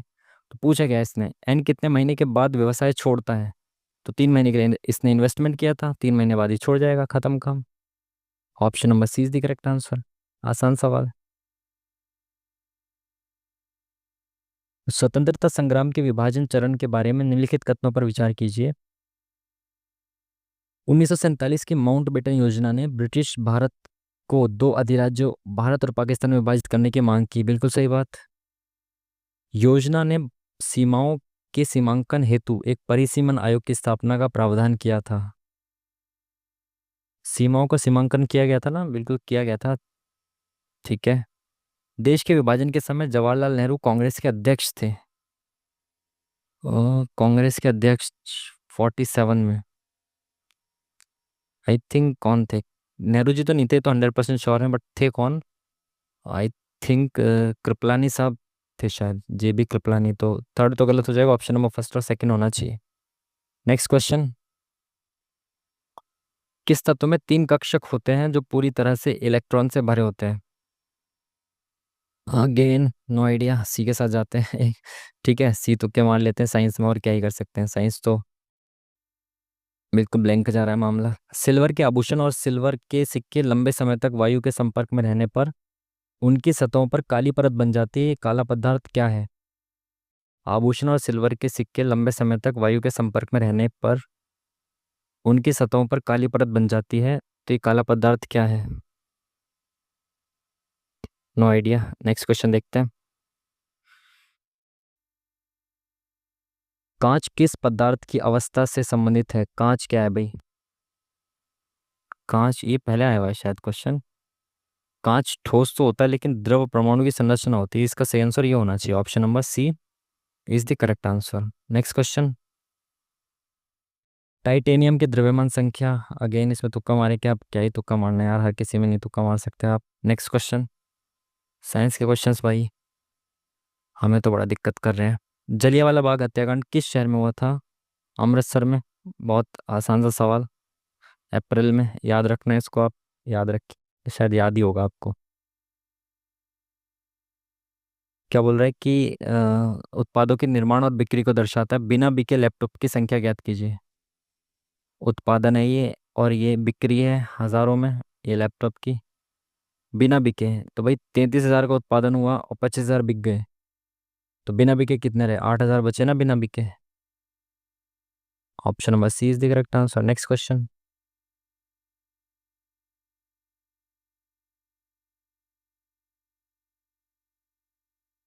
क्या बोला इसने, ड्रेस के लिए कौन सा शब्द है ये बताना आपको। ड्रेस, ड्रेस कहाँ है, यहाँ पे है ड्रेस, और कहीं पे है कि ड्रेस ड्रेस ड्रेस ड्रेस नहीं, यानी कि ड्रेस इनमें है, तो ड्रेस केवल एक जगह पे है। तो इनका जो कोड है, इनमें से जो कोड है वो केवल तीन में से एक ही कोड ऐसा होगा जो केवल यहीं पे होगा, ठीक है।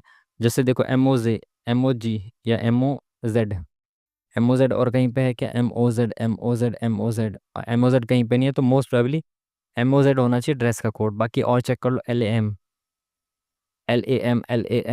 ये रहा, तो ये ड्रेस का नहीं हो सकता, LAM, ठीक है। KAR ये रहा, तो ये भी ड्रेस का नहीं हो सकता, तो एक ही बचा MOZ, ये होगा ड्रेस का, ठीक है। Next question.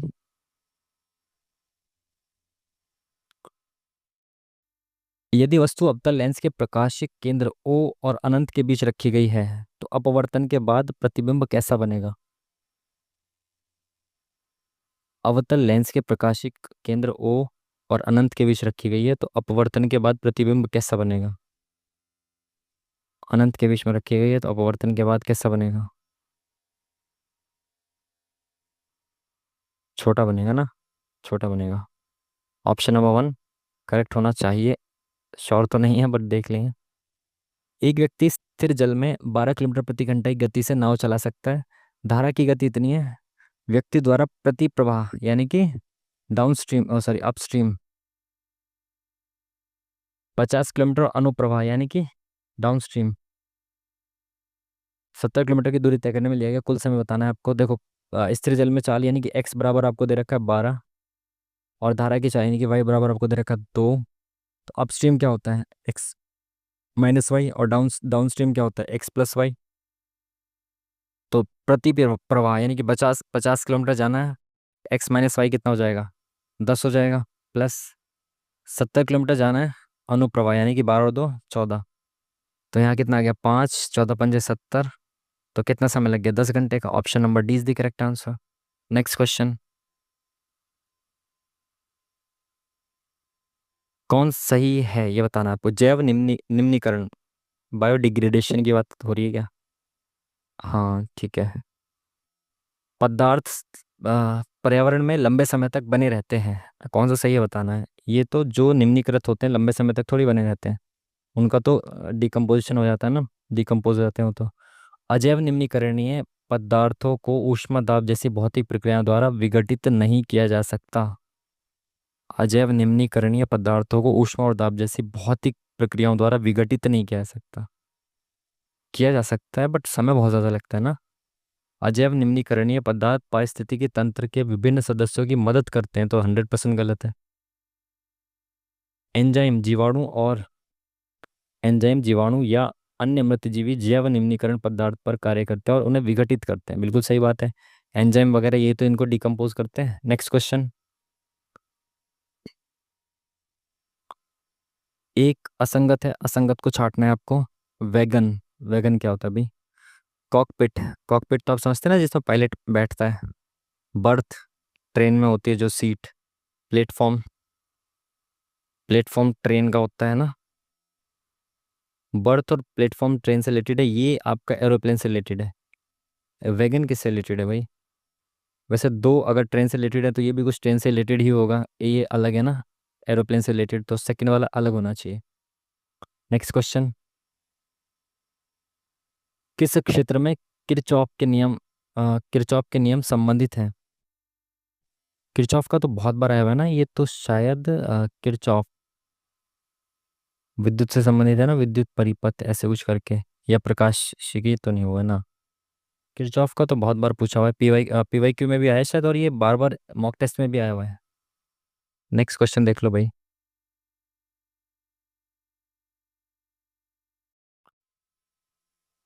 6 व्यक्ति ABCDE और F एक सप्ताह, मुझे ऐसा लगा कि भूकंप आया है बट नहीं, सब ठीक है। ABCDEF एक सप्ताह में सोमवार से शुक्रवार उसी सप्ताह के शनिवार तक कार्यालय जाते हैं। बी गुरुवार और शुक्रवार नहीं जाता, तो ABCD ये सब है सोमवार से लेकर। तो भाई सोमवार से शुरुआत होती है। सोम, यार ये सही नहीं बैठ रहा, पेन टैब राइटिंग भी इतनी गंदी आ रही है, ऐसे कैसे चलेगा, अच्छी राइटिंग आनी चाहिए ना। तो भाई सोमवार,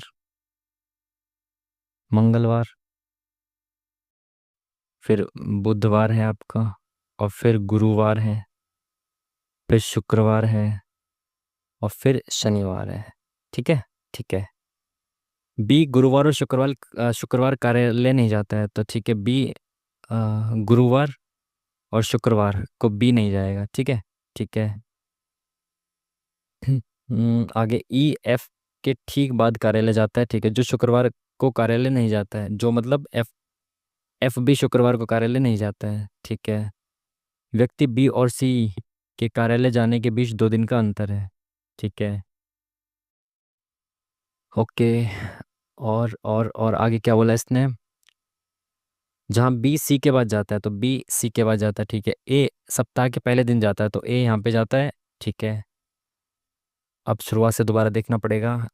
शुक्रवार गुरुवार को बी नहीं जा रहा है, ई एफ के ठीक बाद जाता है। बी और सी के बीच 2 दिन का अंतर है भाई, बी और सी के बीच। अगर बी यहाँ पे आता है तो सी यहाँ पे आना चाहिए, और अगर बी यहाँ पे आता है तो सी यहाँ पे आना चाहिए, है ना। ये तो इसने कहा है कि सी के बाद, अच्छा अच्छा अच्छा अच्छा, बी जो है वो सी के बाद आता है, तो बी जो है वो सी के बाद आता है ना।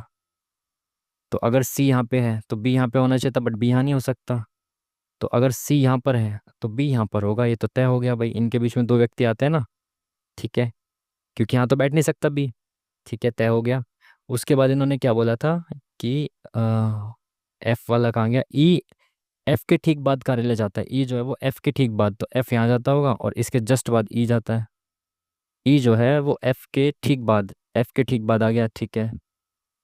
पूछा डी किस दिन जाता है, डी यहाँ पे जाता होगा, बचा होता यही तो है, A B C D E F.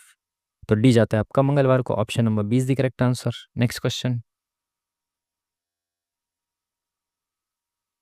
रसद प्रदर्शन सूचकांक में विश्व बैंक के अनुसार भारत का स्थान क्या है? भाई ये सब नहीं पता, करंट अफेयर का वैसे भी, और नहीं ही पता। दिल्ली उच्च न्यायालय ने बार काउंसिल चुनावों में महिला वकीलों के 33% आरक्षण की याचिका के संबंध में किस वर्ष नोटिस जारी किया था? महिलाओं के आरक्षण की बात तो अभी पिछले साल ही चल रही थी ना, 33% समथिंग कुछ, तो 24 ही होना चाहिए, है ना। पिछले साल ही तो बात थी, ये सब चल रही थी ना। हम्म, कितने हमने 12 बीबी स्किप कर दिए, लेट्स सी कौन कौन से स्किप किए हैं। हाँ ये क्वेश्चन छूट गया था ना, इसको एक बार देख लेते हैं दोबारा से। त्रिभुज मैदान का, एक सेकेंड, त्रिभुजाकार मैदान का आधार उसकी ऊंचाई का 3 गुना है, ठीक है। इतने रुपए प्रति हेक्टेयर की दर से खेती करने की लागत इतनी है। तो एरिया आप इसका निकालते, जब मैंने आपको पहले ही समझा दिया था कि 1 हेक्टेयर बराबर कितना होता है, 10,000 मीटर स्क्वायर, ठीक है। तो एरिया कितना हो जाएगा भाई, मैंने कहा कि एरिया इंटू 1 हेक्टेयर पर इतने रुपए की लागत लग रही थी, तो टोटल खर्चा कितना आ रहा था, इतना आ रहा था टोटल खर्चा, ठीक है। तो एरिया बराबर अपना आ गया कितना, 40 इतने अपॉन में 24.4, ठीक है। ये एक के बाद पॉइंट हटा देते हैं, यहाँ पे एक पॉइंट बढ़ा देते हैं, 0, ठीक है, ठीक है। तो ये आपका एरिया आ गया। अब आपको इसको किससे बदलना है, हेक्टेयर में बदलना है, तो सॉरी मीटर स्क्वायर में बदलना है, तो इसको इंटू कर दो आप 1 2 3 4 से, ठीक है। 1 0 से 1 0 खत्म, 4 6 24, 4 एकम 4, 4 दूनी 8, 4 पंजे 20, 250, ठीक है। ये 61 से प्रॉपर कट रहा था कितनी बार, दोबारा से काट लेते हैं। पहले हमने शायद बेफिजूल की बहुत ज़्यादा कैलकुलेशन कर दी थी, है ना, क्योंकि शुरुआत से जो जो समझ में आ रहा था वही करते चले गए, और गलत गलत कैलकुलेशन हो गई। 61 से कितनी बार में जाएगा, तो 6 6 36, 6 7 42, 7 एकम 7 7 6 42, तो 427, 7 1 2 और 3, तो 6 3 18 है ना, 6 चौक 24, 6 3 18 बार में जाएगा, ये 3 बार में 183, 0, और यहाँ 3 बचा, और ये 5, 6 पंजे 30, तो 735 आ गया ये, ठीक है। ये कितना आ गया यहाँ से, एक सेकेंड, ये 61 था, एक सेकेंड 61 था ये, तो यहाँ से ये कटा कितनी बार में, 735 बार में, तो इंटू 25 करेंगे तो कितना आएगा, 0 एंड में आएगी, 25 पंजे 125, 75 76 77 और 10 87, 25 7 175, और 175 5 180, 183, ठीक है। ये आ गया, ये हमारा क्या आ गया, एरिया आ गया मीटर स्क्वायर में, ठीक है। पूछा गया है ऊंचाई ज्ञात कीजिए, तो अभी इसको ऐसे रहने देते हैं, क्या पता कुछ कैलकुलेशन एरर हो गया हो, दोबारा से चेक कर लेंगे, ठीक है। आधार उसकी ऊंचाई का 3 गुना है, तो आपको पता है एरिया क्या होता है, एरिया यहाँ पे आ चुका है, तो एरिया होता है 1/2 इंटू बेस इंटू हाइट। और इसने ये बोला है कि आधार उसकी ऊंचाई का 3 गुना है, अगर ऊंचाई x है तो आधार 3x हो जाएगा, है ना। बराबर आपको दे रखा है 183,750, तो ये 2 इधर आ जाएगा, यहाँ से हट के इंटू में ले आए इधर इसको 2 को, ठीक है। ये हो गया आपका 3x स्क्वायर, तो ये 3 हटा के यहाँ से नीचे ले आए, हाँ 3 से कट नहीं रहा था ना उस वक्त, 8 7 15, हाँ अब 3 से कट रहा है, बहुत सही। 3 6 18, 3 एकम 3, ये कितना है भाई, 7 है। 3 दूनी 6, 3 पंजे 15, 0। ठीक है, तो कितना हो जाएगा, 0 2 पंजे 10, 2 4 5, 2 एकम 2, 6 दूनी 12।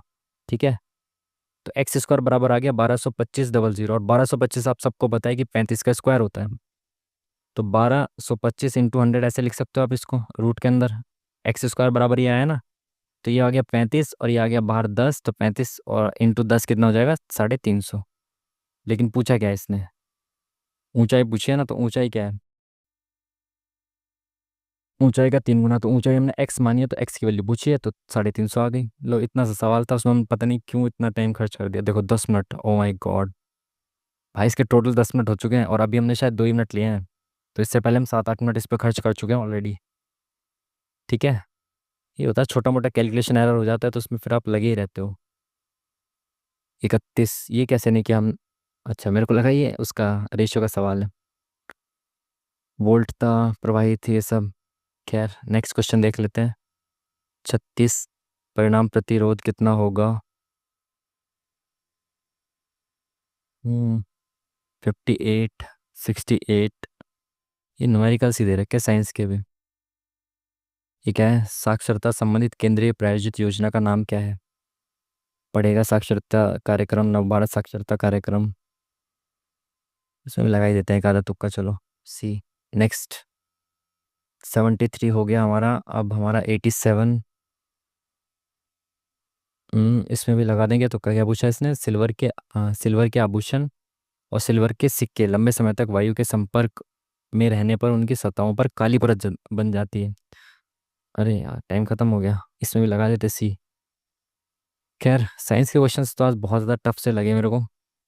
साइंस के question tough in the sense कि मतलब हो सकता है आपके लिए आसान हो, क्योंकि साइंस के न्यूमेरिकल्स आपको पता है कि मेरी बहुत गंदी साइंस है, स्पेशली फिजिक्स। फिजिक्स क्या, क्या ही बोलो, और साइंस के न्यूमेरिकल्स में बहुत गंदा हाथ है। फिर भी हमारे केवल 6 गलत हुए, जो कि ठीक बात है। ठीक है, 82 मार्क्स, और 10 हमने स्किप किए हैं, 90% एक्यूरेसी है। ठीक है, तो 84 हमारे करेक्ट हुए हैं, जो कि बहुत सही है। अच्छा है, मेरे को लग रहा था कि 80 डाउन ना चला जाए मामला, क्योंकि साइंस के हमने बहुत सारे स्किप किए हैं, तो शायद लास्ट में एक आध दो तुक्के हमारे वो भी सही हो गए हों, क्या पता। ठीक है, बाकी 6 गलत हुए हैं, तो शायद साइंस या जीके जीएस का अगर एक आधा तुक्का हमारा वही गलत होने चाहिए मेरे हिसाब से तो। बाकी मुझे तो बहुत सही लग रहा है, स्कोर इतना बहुत है, क्योंकि साइंस में सच में हमारा डब्बा गोल। और पेपर में आज वैसे भी साइंस के क्वेश्चन वो वाले ज़्यादा थे जो आते ही नहीं थे, वरना अगर थोड़ा बायोलॉजी के भी, स्पेशली प्लांट और जीवों से संबंधित कुछ चीज़ें आती हैं तो समझ में आता है, थोड़ा सा कर देते हैं। बट आज थोड़ी दूसरी चीज़ें ज़्यादा थी। ठीक है, खैर जो भी था, तो भाई इसमें अब जो भी हमारे 6 क्वेश्चन गलत हुए ना, अभी इसका डिटेल एनालिसिस आ जाएगा भाई 10 तारीख, यानी आज ही आ जाएगा। कितने बज रहे हैं, 4 बज रहे हैं ना, तो शायद ये मैं आपको 6 बजे तक वीडियो प्रोवाइड करा दूंगा।